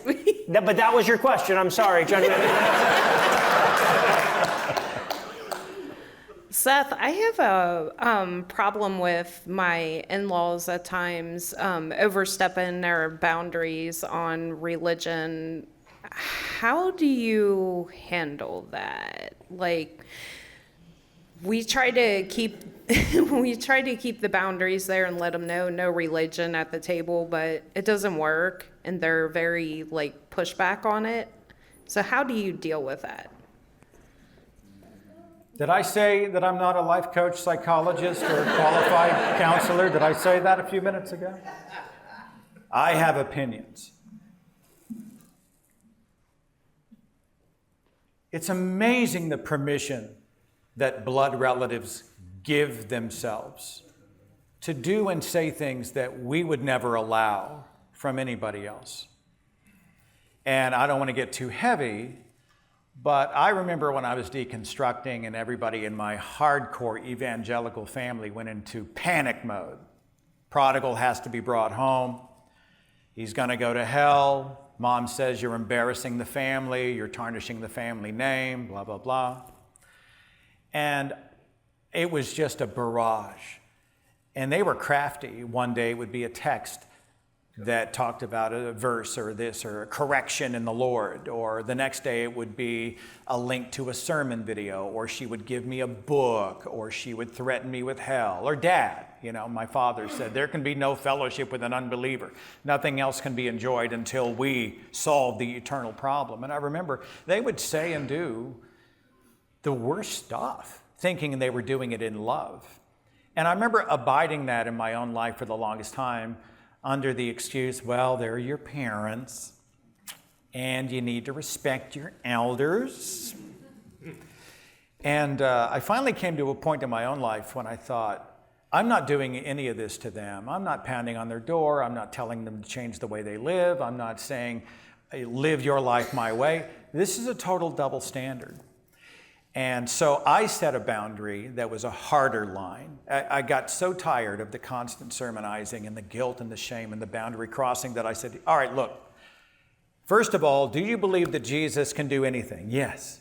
Do you believe God answers prayer? Yes. Have you prayed for me to return to Jesus? Yes. You're off the hook. Right? You have done your part. So now let God do what God does, and this journey is going to be between me and God. If God reveals himself, I promise I will be open to it. But this conversation no longer includes you. That never works. It never works. But it's a tool to essentially show them how little they believe in the power of prayer. And the second thing is, if you do or say this kind of thing again against my wishes, you are going to force my hand to draw a hard line, and I will have to remove you from my circle. Now, that was a hard decision I made for me. I can't tell you when and where to draw that line, because that's a cost benefit that only you can make. Access to you, access to your children, access to your life. How much are you willing to endure or abide? But I'll tell you, the problem that is happening is not your fault, it's theirs. And I think respect starts with self-respect. And if they start to really push in and say toxic and intrusive things, especially when the kids are in play, my first thought is, if they're disrespecting your boundary, you would have every right to step back and say, okay, well, I'm going to focus on the family that does act with respect, courtesy, empathy, and all of that, and isn't trying to make me live my life their way. It's a tough answer for me because I think everybody's so complicated. Everybody's answer is going to be different. Does that remotely help you? I just think at some point, if it gets too intense, explain to them, here is the line. I mean, here is exactly what it is. So you know what it is and you can't miss it. And then if they cross it and you decide, I'm going to have to withdraw, that is not your fault. They forced your hand because respect starts with self-respect, and boundaries are important in our personal lives. I'll bet there are people in this room who've had to draw hard boundaries with loved ones, and it hurt, and you felt guilty, and you thought, am I doing the right thing, and blah, blah, blah, and if we just have one more conversation, maybe I can change their minds, and maybe they'll leave me alone. Maybe a few years have passed, we'll try again. It blows up in your face. It's brutal. Families are tough, and I don't have the answer. If I did have the answer, I'd be talking to my mother. But unfortunately, we're no contact, and it's because religion has divided us in that way. I don't know, Noah, do you have any wisdom on top of that? No. I will say... Okay, well, thanks. Yeah. Anyway. No, I wouldn't call anything that I say wisdom, Okay. but what worked with my dad, he liked to bring up religion constantly. And I don't think, for him, it was just more of a jibe. It was more of a, like, I'm going to get you, kind of a thing. And so what I told him is like, all right, I'm keeping score. Every time you bring up God, you've given me permission to just toss an atheist argument out at you whenever I feel like it. Right? And so I would tell him at the end, I'd be like, okay, I've got 4 now. And then I just, throw something out there, like, I throw the problem of evil out when we're having a dinner conversation. I'm like, I still have 3, And eventually, he realized that I argue about this shit for a living and he doesn't, so. Statistically, the 2 demographics who know the Bible the best are Jews and atheists. If you want to know the history and the scripture of Christianity in this country especially, you usually don't talk to a Christian. I find that fascinating. I got to share an anecdote real fast, and I've told it a few times, but there may be some in the room that might benefit. You might benefit, I don't know. But we've got a minute, and I think it's relevant. So everybody else in my family, hardcore religious. My father is still alive, and my parents are theologian-level believers. They taught university-level theology. My mother wrote a Greek New Testament study guide. They met at Oral Roberts University. Oral Roberts, the scam evangelist, tent revival, healer dude, And they were hardcore, right? And that was my upbringing. That's how intense it was. So you can imagine how intense my apostasy was. And so I had a cousin named Sue who lived out of town. She lived in Chicago, and she was going to be in town. And so my sister called and said, hey, cousin Sue's going to be in town. We're having dinner at our house, and it's been, a long time since you've seen her. Would you like to come over and have dinner? And I said, okay. So I nervously went, and we all sat around the table for dinner. So it's Sue and her husband, Mark, and then there's my parents and all my siblings, and everybody's all around here. And Sue starts to catch up. Now, I haven't seen Sue in 15 years. So Sue's asking everybody, so what do you do? Well, I work for here. I work for this. Oh, yeah, we go to church just down the road. We got back from a mission trip. Oh, that's interesting. How about you? What do you do? Oh, and what do you do? Now, I'm sitting here going, fuck.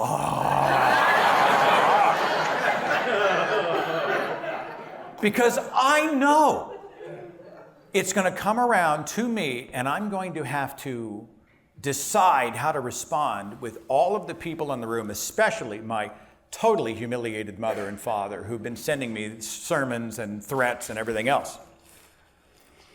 So finally it comes around to me, and she said, so Seth, what is it that you do? And I said, oh, I'm a video producer and podcaster, and I do a lot of audio video work. Yeah, that's what I do.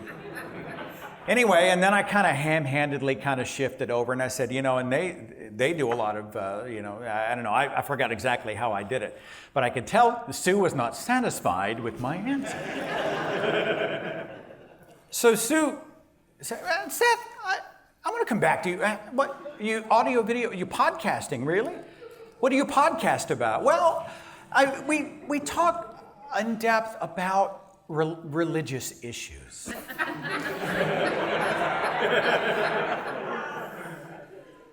And I could tell she wasn't satisfied with that. And in that moment, I had an epiphany. Lightning freaking struck me. And it almost made me mad. I thought everybody else at this table is getting, without a pause, they're getting to be their authentic selves. I'm the one sitting on my hands my job is not to keep them comfortable. I'm not ashamed of what I do. This is my authentic self. So she asked me again, well, tell me more about what you do. And I said, I host the most popular atheist podcast in the world.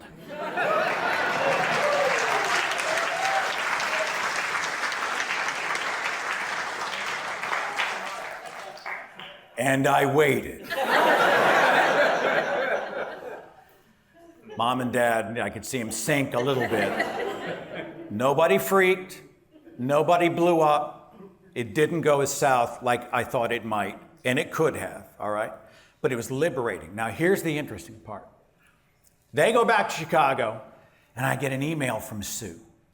And she said, it's interesting, but Mark's been on kind of a journey out of the Catholic Church, and he's been struggling with some stuff and had some questions. And I bought him your book, and could I give him your email so you guys could have a conversation? Hell yes, you could have my email. You never know. You never know who's watching. You never know who's doubting. You never know who's deconstructing. You never know who's on a journey. And me being my authentic self provided a point of connection which might help him better be his authentic self. And that's something that I think we all need to remember. Not everybody can go public. Not everybody can be forward. We're playing chess, not checkers. I get it. You're not a coward if you're playing the long game and you're being more silent. But I will say, if you can say something, you never know.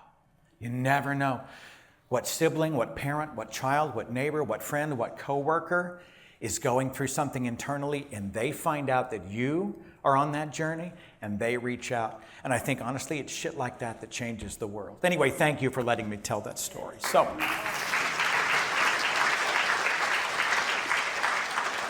anybody else want to talk about anything? Oh, now we're cooking. Right here? Right here on the front row. Yeah. Let's do this one first. By the way, as they travel, thanks to Casey and John for their unbelievable help. Chrissy Helton, you are an angel on earth. All the prizes we're giving away and the programs you're holding in your hand and so much of this stuff, She has helped me navigate. She has been the glue. And I tell you, whatever she's paying her, they're not paying her anything. But if I could, I would pay her more. Okay, go ahead. Go ahead. Just making sure I'm holding it the right distance. I know more about Noah than Seth, and that's not a dig. I just haven't had the time to listen to a lot of it. Noah, a while back, you had the Dans on the God Awful Movies for Mormon Month. Mm-hmm. Dan McClellan, and I can't remember the other Dan's last name. Teacher. Given that Dan McClellan is a professed theist, he believes in a God, but he's separated from the Mormon church pretty thoroughly. They all disavow him because he writes books that piss them off to no end. But given that one of the cliches in the atheist community is, if you want to be an atheist, read the Bible. And a lot of Dan's books and a lot of his videos are about debunking all the theocratic nonsense that the Christians put out in this country, specifically all the stuff they get wrong. Given that he's sort of taking down Christianity from the other side, meanwhile we're on the outside and we're just chucking the biggest stones we can at him.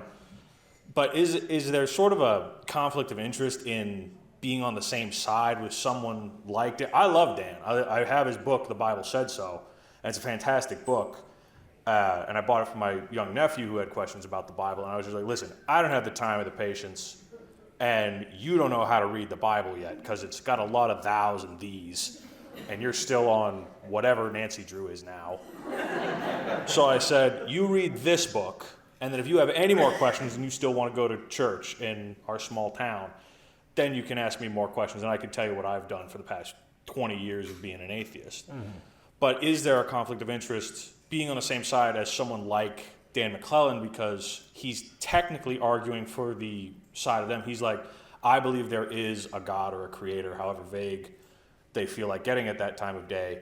But they'll say, I believe there is one, but religion is being used wrongly. Noah, in your book, you say religion isn't used wrong, religion is wrong. Yeah, because can't be so used much. rightly. Yeah.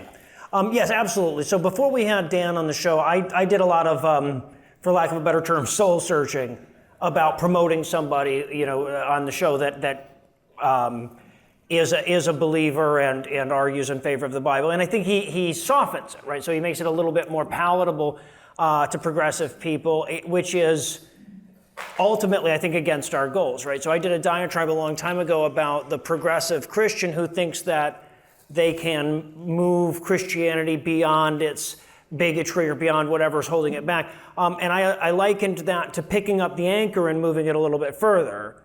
But you're still anchored, right? You're still anchored to this old book that is, morally reprehensible, and this religion that, people seem to think that there's some way of doing it that will be beneficial to the world, but nobody's figured that out in 2,000 years, right? So I get where you're coming from, and ultimately the way I justified it in my own mind is that I know that Dan has a pretty substantial audience, and my hope is that people who are listening to Dan explain the Bible who are not yet atheists are really primed for it. So I want to try to help pull some more of their audience in towards us. But yes, definitely I was conflicted about that aspect of it. It is a little frustrating to see, and I appreciate their values, but we're seeing a lot of this, like James Tallarico down in Texas, who's like, my Jesus would never judge gay people, and my Jesus would never send anybody to hell, and my Jesus is the God of love. And I appreciate the sentiment behind it.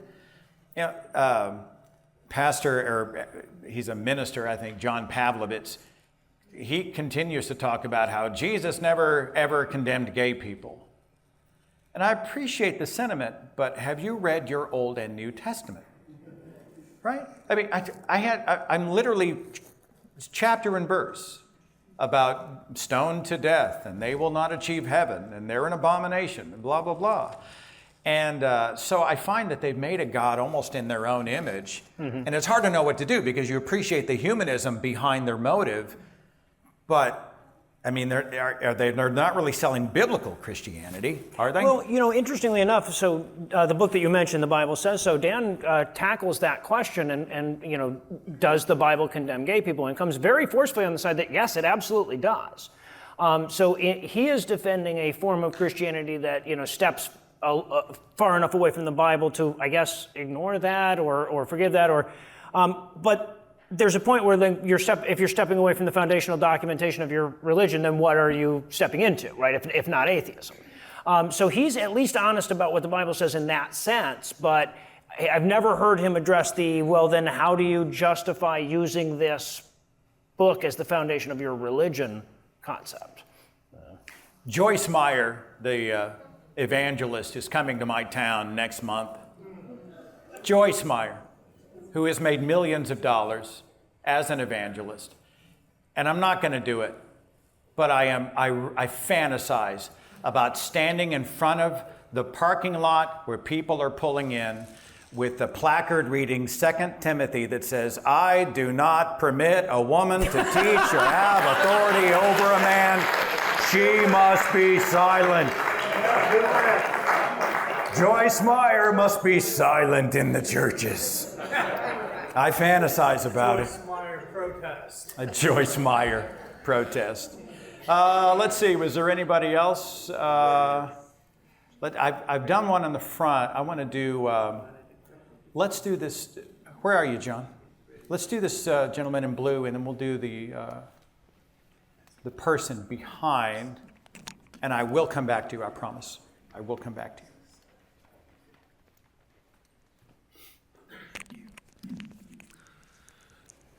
All right, so you guys came here for the Ark Encounter protest. Much appreciated. While you're in town, I think either of you will make a pilgrimage a little ways up north to see what's become of Big Butter Jesus. What? You know about Big Butter Jesus. Now it's $5 football. Wait. What? Go up to Interstate 75, maybe 30-ish miles up north? Yeah. And the Solid Rock Church, they have a 60-foot tall Jesus statue standing by the side of a lake, reaching out to hug the passersby.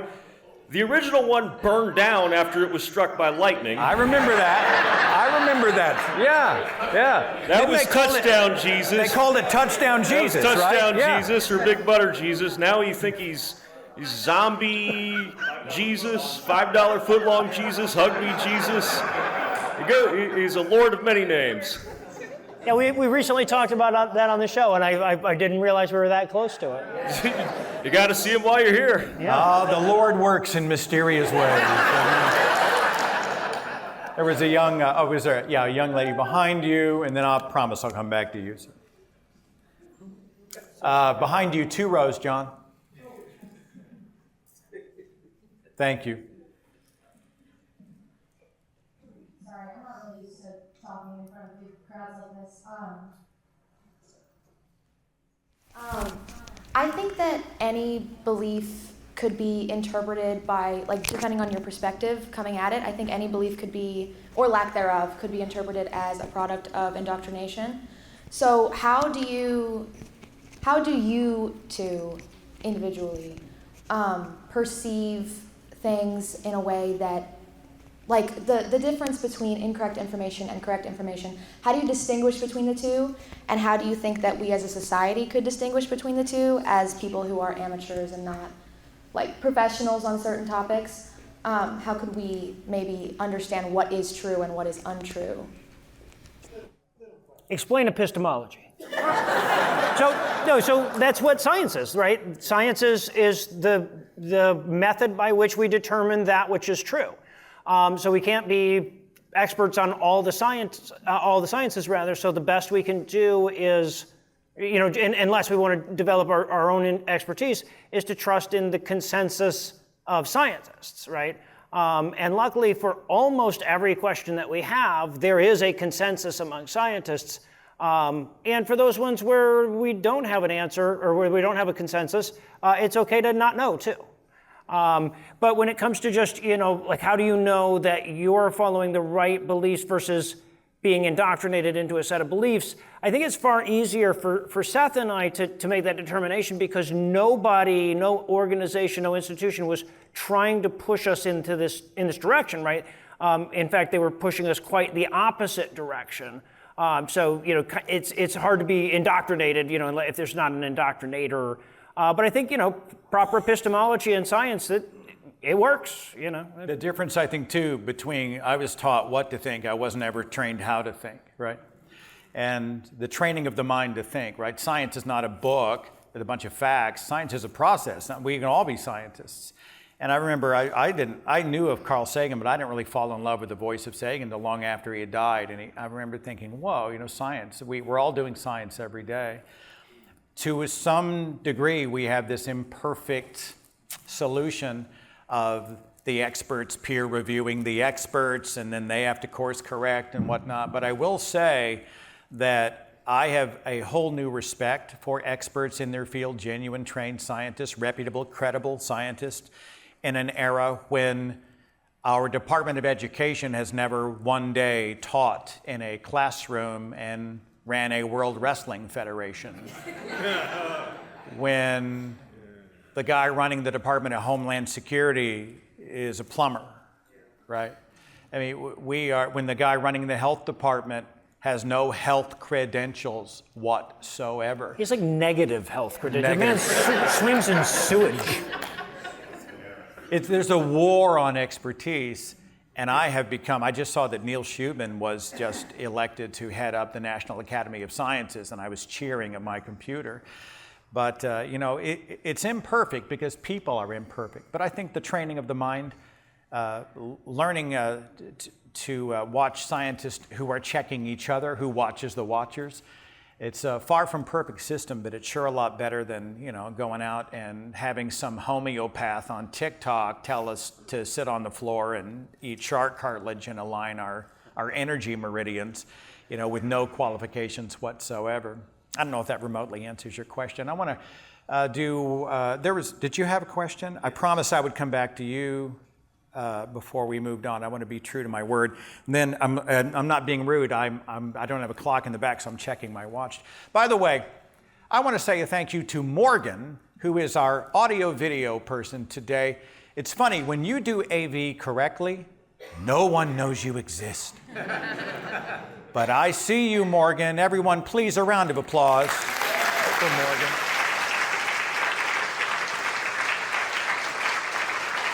And if anybody's curious, that's not my Morgan. It's just a different Morgan that does AV, so. Smooth. Today's been smooth. Go ahead. Okay, both of you have been doing this for a while. I was wondering if you would share the silliest argument that you ever been given for the existence of God. Okay, the silliest argument we've ever heard.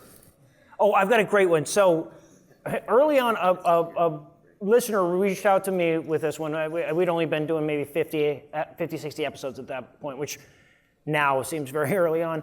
And he asked, his question was about novel arguments and how you handle an argument you've never heard before. But the example he gave was incredible. It was, apparently this is a well-known argument amongst some really desperate apologists. It's the prothrombin. I don't remember the name of it. There's a protein that your body produces that the production is at its peak at the exact time that the Bible tells you to get circumcised. And right. And so so some people have gone in and said, that chemical, it helps in reducing pain perception or something. So God in his wisdom made it peak at the exact same time he wanted you to lop a piece of your dick off. And first of all, that's not true, right? Like the argument, like when you actually talk to somebody who knows what they're talking about, they don't even have the peak production correct. Nothing about it is true or anything. But my point on it to the listener that wrote to me was like, so what if, when you're presented with an argument like that, then you have to ask that person, okay, so if I were able to show you that prothrombin or whatever the hell it's called actually peaked 4 days earlier, would you stop believing in God? Because if not, then why the hell do you think this would convince me, right? Why would the opposite be convincing? I don't think I've come across one stupider than that, The one that sticks in my head is not specifically about God. It has to do with Noah's Ark. I forget the YouTuber's name. but he had a video proving that the moon was proof the global flood happened during the time of Noah. He said that the craters in the moon were created when the water splashing through the firmament, flooding the earth, the waves splashed up so far that the water went into the cosmos, turned to ice, and traveled all the way to the moon and created all the craters of the moon. Why are there craters on the other side then? I asked Erica Gutsick Gibbon about this, and she said, "Oh, I've heard this argument. We have a name for it. We call it lunar bukkake."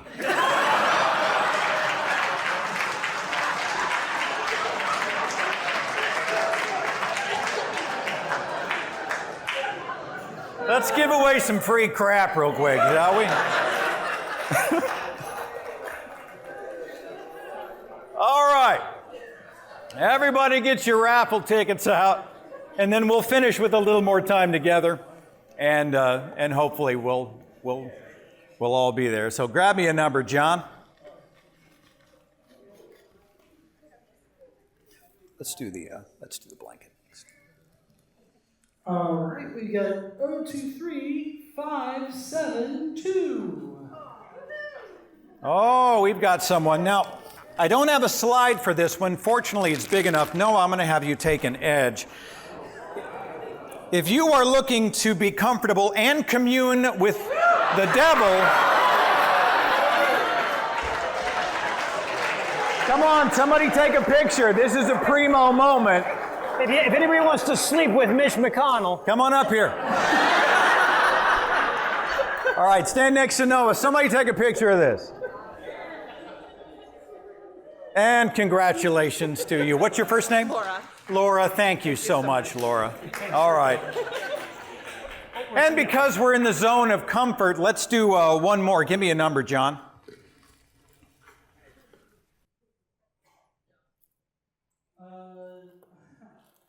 This one is 023573. if it had been the person next to Laura, that would have been hilarious. Do we have someone? 573. Oh. Yell out, what's your name? Glenn. Well, Glenn, I know everybody needs respite in these stressful days. You've heard of a neck pillow. Today you have won a Necronomicon pillow. That's right. Every day you can sit back and rest upon the Book of the Dead. So congratulations to you. You don't have to come up the stairs. I'll give these to you. That'd be handy sooner than you know. Oh, good. Oh, that. All right. Go ahead. Try not to take a sequential number. Next is 023544. 544. Oh, it's April! You don't have to come up if you don't want. What's your first name? April. Oh, it's April. Well, April, it's serendipitous that this prize ties into a few of the conversations that we have been having. And we would like to give you some inspiration to take with you, signed by Noah and myself. It is the Kinham Daily Devotional.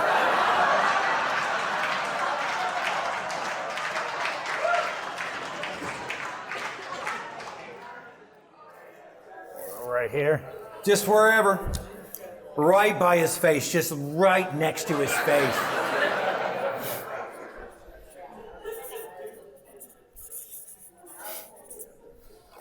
Sorry, I had to inscribe it. Yours in Christ.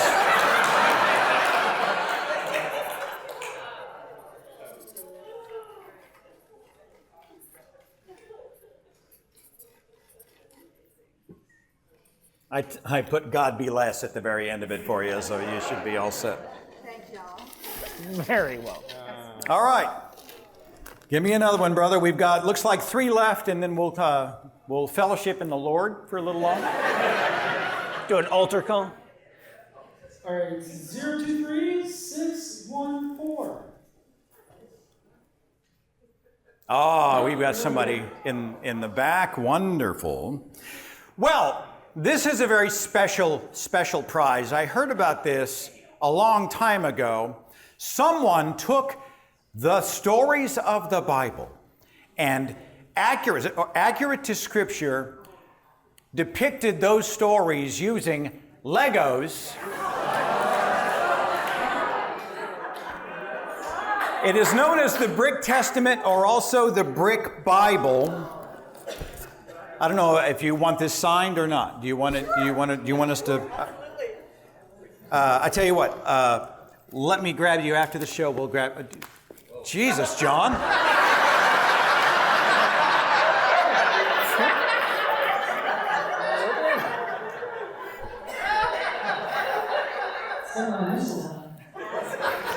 Wow. That's the Midwest. Gosh. This is a movie.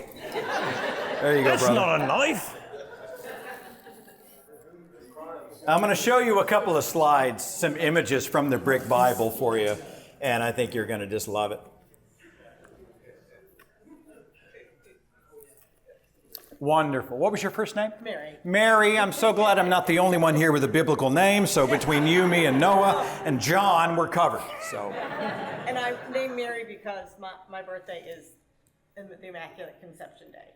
Your birthday is the day of the Immaculate Conception? Catholic, born Catholic. So. Wow, I thought I felt the Catholic guilt on you when you walked up here.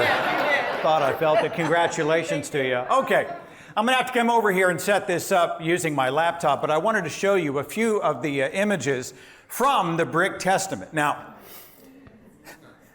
I think this is an amazing deconstruction tool because when you see those stories in the format we're used to, the oil paintings, and we hear them told at Sunday school, we don't really think about it that much. But when you see the stories depicted with toys, it draws a circle around how wacky this stuff really is. So, from the book of Genesis, we have Adam and Eve in the garden after they experienced the shame of their sin.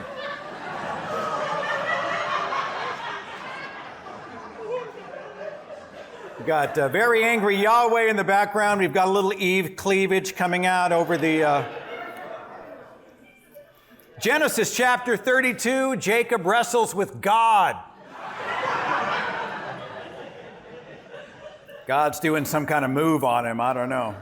Of course, you can't talk about the Old Testament without talking about Noah's Ark, complete with a dinosaur coming out of the top. And after they loaded the boat, then the rains came and they were all...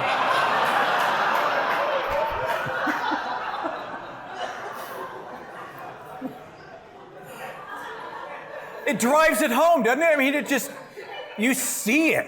You actually see it. Exodus chapter 3, God appears to Moses in the form of a burning bush. Now, this is my favorite part of the Brick Bible. So you know the story about King Saul telling David, all right, if you want my daughter's hand in marriage, you got to go into battle and you got to slice off the foreskins of 100 Philistines.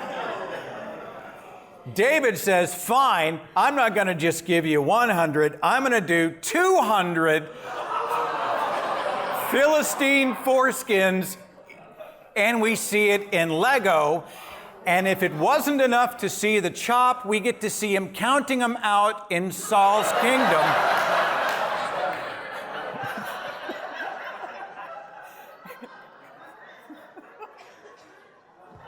A bucket of Lego foreskins. It's just amazing.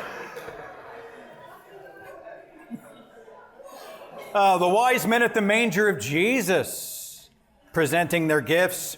Of course, we cannot skip the Bible's fixation with the penis crossing into the New Testament, so we have to include the account in Luke chapter 2 about the circumcision of Jesus. Got a little Lego knife on the baby there.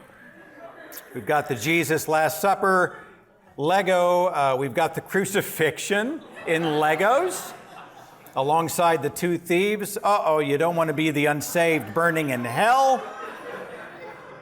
Hellfire Legos. And of course, we've got the Holy Trinity.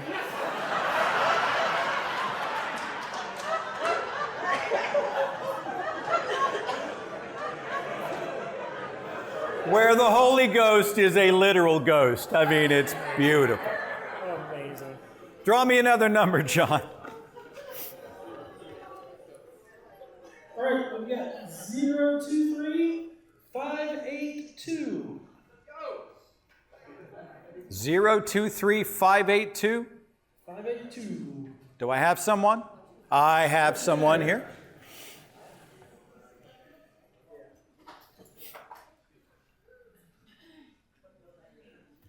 I guess we could have run the prizes out, but I just think it's funnier if we bring him here and show everybody and sign him. What's your first name? Brad? Brad, we all need to be able to have recreational time with our loved ones. Sometimes that includes board games. Many of us love board games. You've heard of the classic game Monopoly. Now you can play Bibleopoly. The Bible-based game. We're going to throw our signatures right here on the top. Let's see. Do I want to be over Nazareth, Bethlehem, the angel? I'm just going to go here on the left. I'm asking for it going to Jerusalem here. What's the most expensive space? I believe it's Jerusalem. It's Joel Osteen's house. It's right there on the corner. And the final prize that I have for you today, we will draw a number 4, and we'll see how this one goes over. I think I may have saved the most satisfying for last. Go ahead. 023 603. All right, wonderful.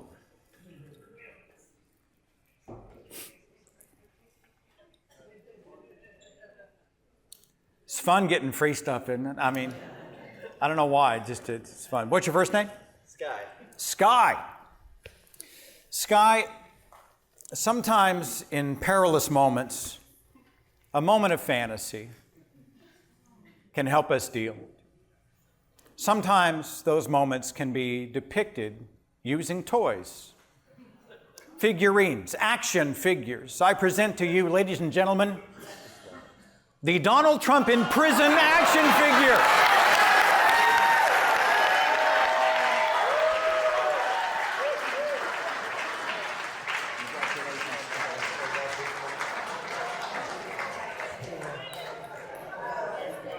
Oh, you want us to sign it? Yeah, forgive me. Hysterical. I wanted my parents to both see this one. You can actually send it on the front or back. I don't know. You want it on the front?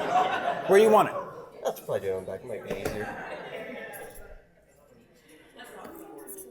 Am I going to mess up your showing it to your parents if I put fuck Trump on there? Oh, not at all. All right, Dad. Oh, I got this nice picture at home that has Jeffrey Epstein and Trump right next to each other, and I plastered it just so my dad could see it. I'm like, yeah, you too. I am surrounded by devout, evangelical, Bible-banging moralists who love Trump. I had lunch with someone who was on my extended family, and I said this. I said, I want you to name one of the best teachings of Jesus or in the Bible that's reflected in Trump. And she blinked. She couldn't, blessed are the meek, turn the other cheek, pride goes before the fall, don't love money, don't lust, don't commit adultery, right? Whatever you've done to the least of these, you've done it unto me. It's easier for a camel to go through the eye of a needle than the rich man to enter the kingdom of heaven. Sell all you have and give to the poor and follow me, blah, blah, blah, right? I just went through verse, again, knowing the Bible better than she did. And I was like, give me one Christ-like attribute in this man. And she couldn't. But she didn't change her mind on it. He's still awesome. Well, there's the other way, too. If he said, is there anything that Trump said don't do that he hasn't done? It goes both ways. Yeah. I think some of it has to do with there's a culture of people that believe that, well, sometimes you got to break some eggs to make the omelet. We need a strong man who can come and burn it down so we can rebuild it in God's image. I think he speaks to a lot of the embedded bigotries that a lot of people, they were in the shadows, but now they're way comfortable in the light. We've learned a lot. Have you guys felt that we've learned a lot about our friends and relatives? Like stuff, I was so naive, but I was shocked. He does something cruel and horrible, and it looks like they kind of like it. And I don't know, have you cut people out of your life over that? Like, do you draw that line and say, I'm done with you? I think much in the same way that I got my dad to stop talking about religion to me by being better at arguing with me, I've scared off all of the people who would talk about Trump to me. Right? Once again, I do this for a living and they don't. If people go on your channel, this is what I hear. You're great when you talk religion, but I hate it when you talk about politics. And I'm like, these two have been in bed with each other for, how do you extricate politics and religion in this climate, right? Yeah, absolutely. I mean, especially when you look at, where Trump's support's coming from, right? Like, it would be impossible not to address the hypocrisy that you're talking about. The least Christ-like person to ever run for office on a major party ticket is the candidate of Christ here. Did you see him reference the Islamic Republic of Japan the other day? One of the lesser-known republics of Japan. I mean, I wasn't a big Biden fan, but if Biden had pulled 1/1000th of this shit, I mean, you know what I'm saying? Fox News would have spontaneously combusted by now. Just blows my mind. Was there anybody else who had a contribution who wanted to speak? I see a hand on the back row to my right. As far from John as he can be. Wow. Getting your 10,000 steps today, that's for sure. I'm Dan. I want to thank you guys for everything that you do. I've been a supporter for a long time, been a listener for well over 10 years, and appreciate everything. Sorry, I'm a little nervous. Seth, I sent you an email a couple weeks ago about the guy using a guillotine to slice the chocolate vein off of his candy bar. I remember. No. It's a guy who invented. Did he 3D print it? Yeah, I think he 3D printed it. And it slices the veins off of a Snickers bar. Because they're too suggestive of a vein on something else. Yes, it was too phallic for the Christians. They really wanted a Snickers, but were too homophobic to eat one. But, yeah, that was... Well, you gotta figure, because I've eaten a lot of Snickers in my life, and I've never been like, oh, it's a cock.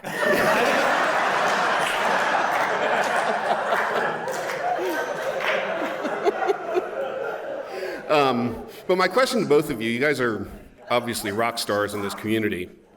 How do you stay grounded? How do you not get full of yourself and let your ego get carried away or anything like that? Well, I've got Lucinda to keep me in line. I was going to say the same thing. Yeah, I mean, our partners, my wife's, she's her on my bullshit, it's funny, in some ways, you're getting the edited for broadcast version, right? You're getting the airbrush. We're just people. We're no more important than anybody else. We're not wiser necessarily than anybody else. And it can be intoxicating. I came out of FM radio and there's a ton of ego in radio.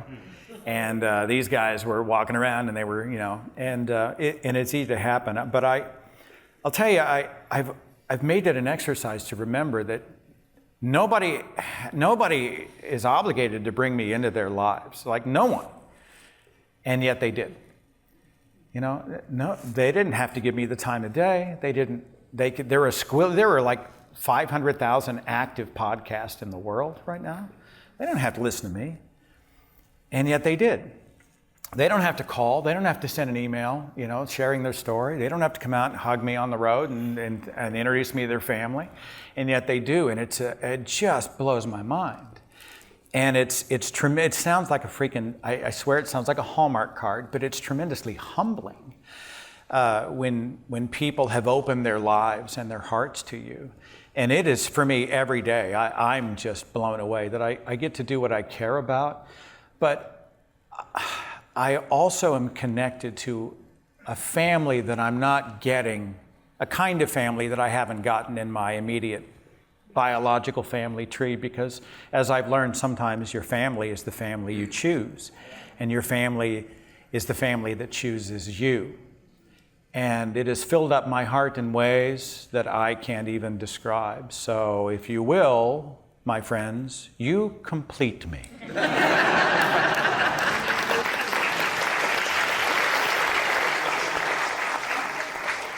And I wanted to add to that, I'm sorry, was it Ian? Dan, sorry. So I also wanted to point out, Dan, you asked how we keep ourselves humble.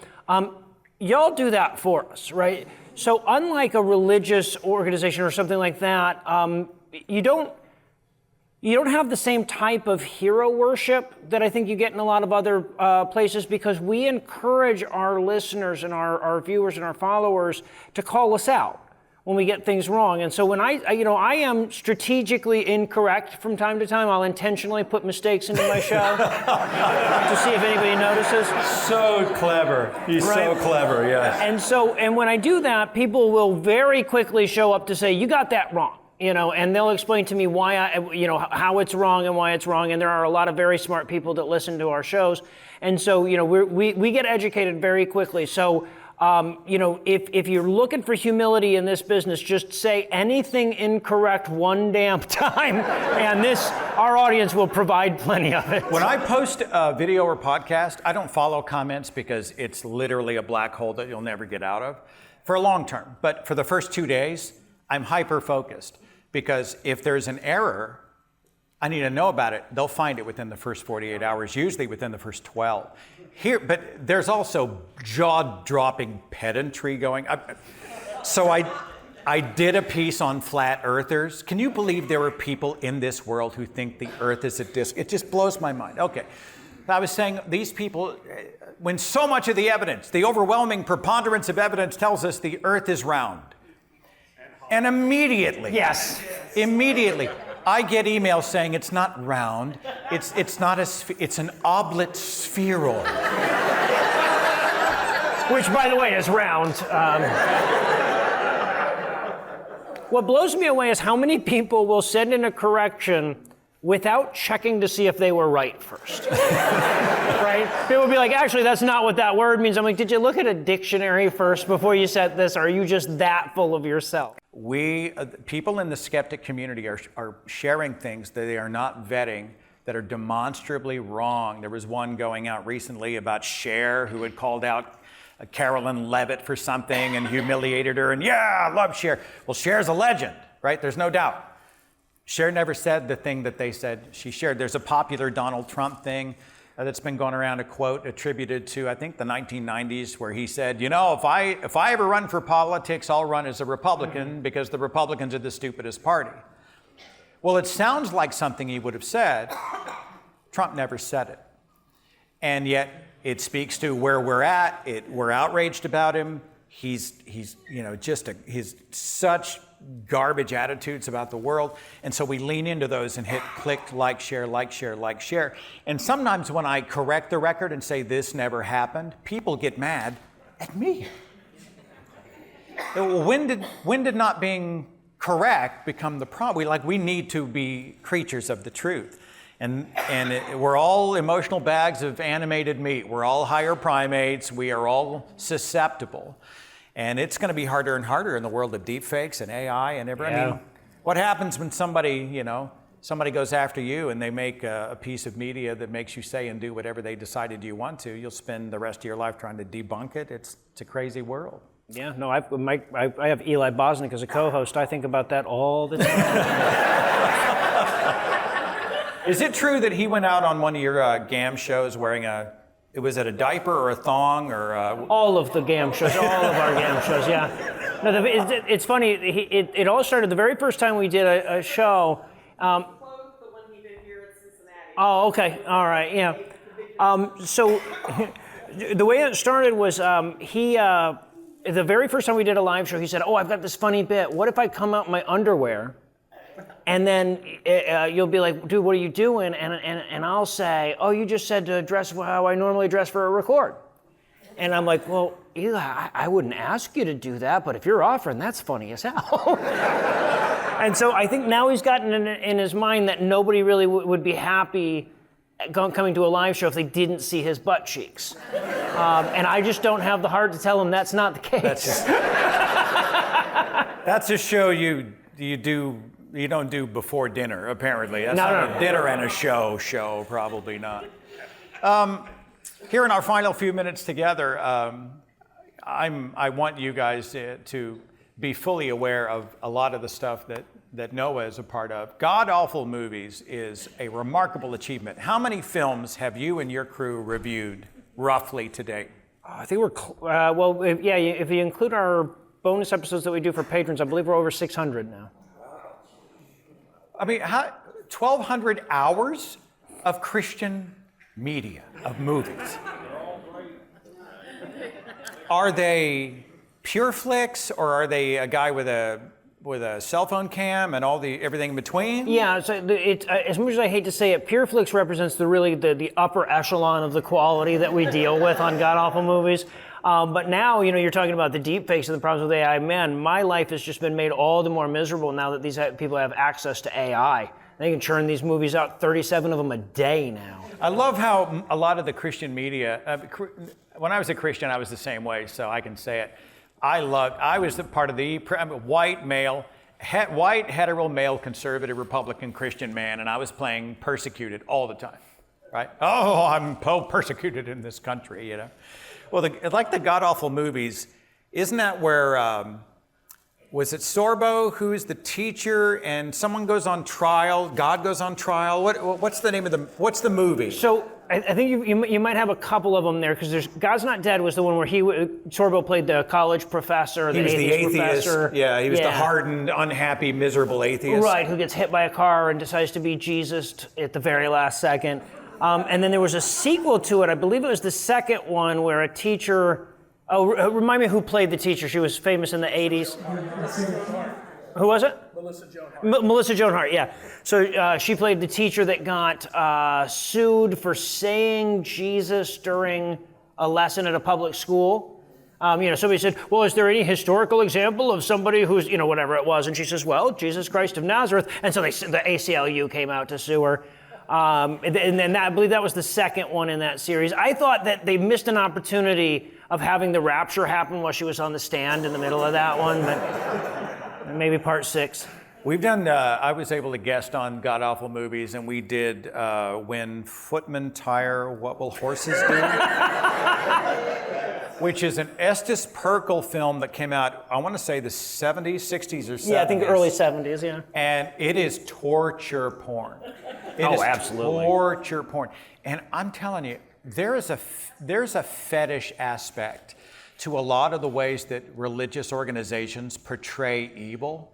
And I kind of wonder if they're getting off. Like, they're like, well, if you don't accept Jesus, this is going to happen. And then they take tremendous pleasure in showing you all these lascivious deeds and carnality and violence. And it kind of feels like pornographic in that sense. Yeah. Do you feel like maybe, hey, now we've got an excuse to eat the forbidden fruit, right? Right. Well, and it's interesting if you look into the history of cinema in America. For a very long time, we were very prudish about what we would and wouldn't allow on the movie screen. And one of the early ways they would get around that was by using Bible stories, right? So if you are telling a Bible story, well, we know the Bible well enough to know there's plenty of tits and ass in the Bible. So but it was really hard for the censors to say, well, this is offensive, when you can be like, it's chapter and verse, man. And I think there's probably that's at least part of the reason. If you look at the history of like art through the Renaissance and everything, they used the biblical stories as an excuse to paint a lot of really lascivious things that might be considered pornographic, if it wasn't tied to the Bible. So I think it's probably just part of that lineage. Like in If Footmen Tire You, the director that made that, he made his name by doing slasher flicks in the 70s and then found Jesus and moved on to that. So. One of my favorites they showed to my Christian school was Super Christian. I shit you not, he turned into a superhero with a costume and a cape and flew around doing Jesus shit. It was the wackiest. Then there was the Thief in the Night series. They brought us in and showed us essentially the end of the world films. Now I'm in like 6th grade. And they show us and say, this will happen. Millions of people disappear at the rapture. The one world government takes everything over. They make you take the mark of the beast. You get it tattooed. If you refuse, they take you to the middle of a town square and they execute you by guillotine. And they had bloody guillotines and heads carried out in baskets. And they showed us these films. And at the end, they had an altar call and say, now who would like to accept Jesus Christ as your personal Lord and Savior? And we were weeping. We were terrified. We rushed to the stage. It's a kind of child abuse, I thought. I don't know, is that an overreach to say child abuse? I wouldn't think so at all. I've seen some of those movies. It's absolutely abusive. If you took the religious element out of it, everyone would agree that those movies are abusive, I think. The Passion is, and there's a sequel coming out. Did you guys do did you review? Oh yeah, we did that one live in New York City. I think that might have been our first live show. And it's funny because the church really got kind of nervous about Mel Gibson when he started screaming all the Holocaust denial and the anti-Semitic stuff, and Jews are responsible for all the wars in the world, and he's beaten his girlfriend, and he's a total drunk, and all these other things. They were parading him around the church circuit, and it was at the time, Passion was the #1 most profitable rated R movie in history. And now he's going back to the well. Somebody else is playing Jesus. Are you going to review it, I'm guessing? Oh, absolutely. Yeah, that record, by the way, is now held by Deadpool. So, so Jesus, Deadpool. I really like that. Have you guys had a good time today?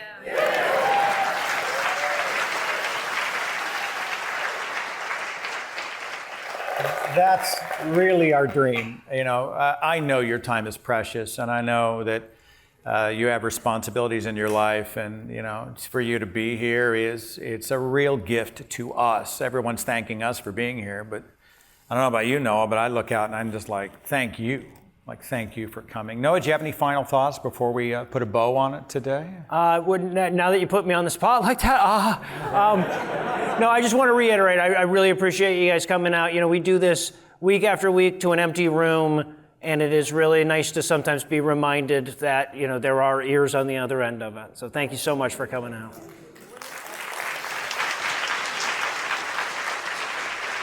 I think the one thing I'd leave you with, and we're going to hang out. We'll be out if you guys want. We'll be with you for a little bit of time if you want to. We'd love a chance to meet you. By the way, everybody, guys? I don't have a photographer, so if anybody has a cell phone, anybody want to take a quick picture of just like the room or anything, real fast to have? Oh, go ahead, Noah. Yeah. We'll get a selfie. You guys might be in a selfie. All right. All right, can we get everybody in there? I think so. Everybody say cheese. I thought you were going to say Jesus. They always. Here's a fun one. When you see somebody out there, especially with Christians, say, hey, just walk up with a deadpan straight face and say, did you know if you say Jesus backwards, it sounds like sausage? Even before they get offended, they will be doing it in their brain for the rest of their life. I think if there was any final thing, it would be this. And it goes back to my story earlier. It's that we are surrounded by people that are expecting us to validate them.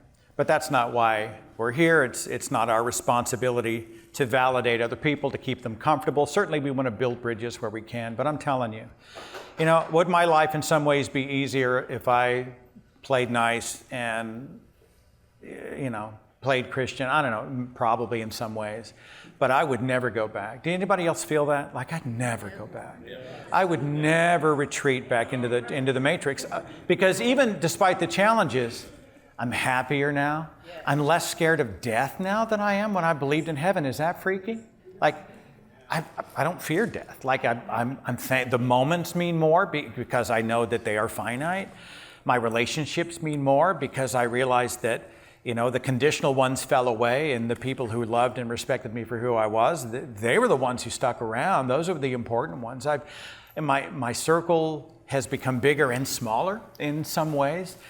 And I'll tell you, an authentic life is a gift that you give to yourself every day. It returns to you every day.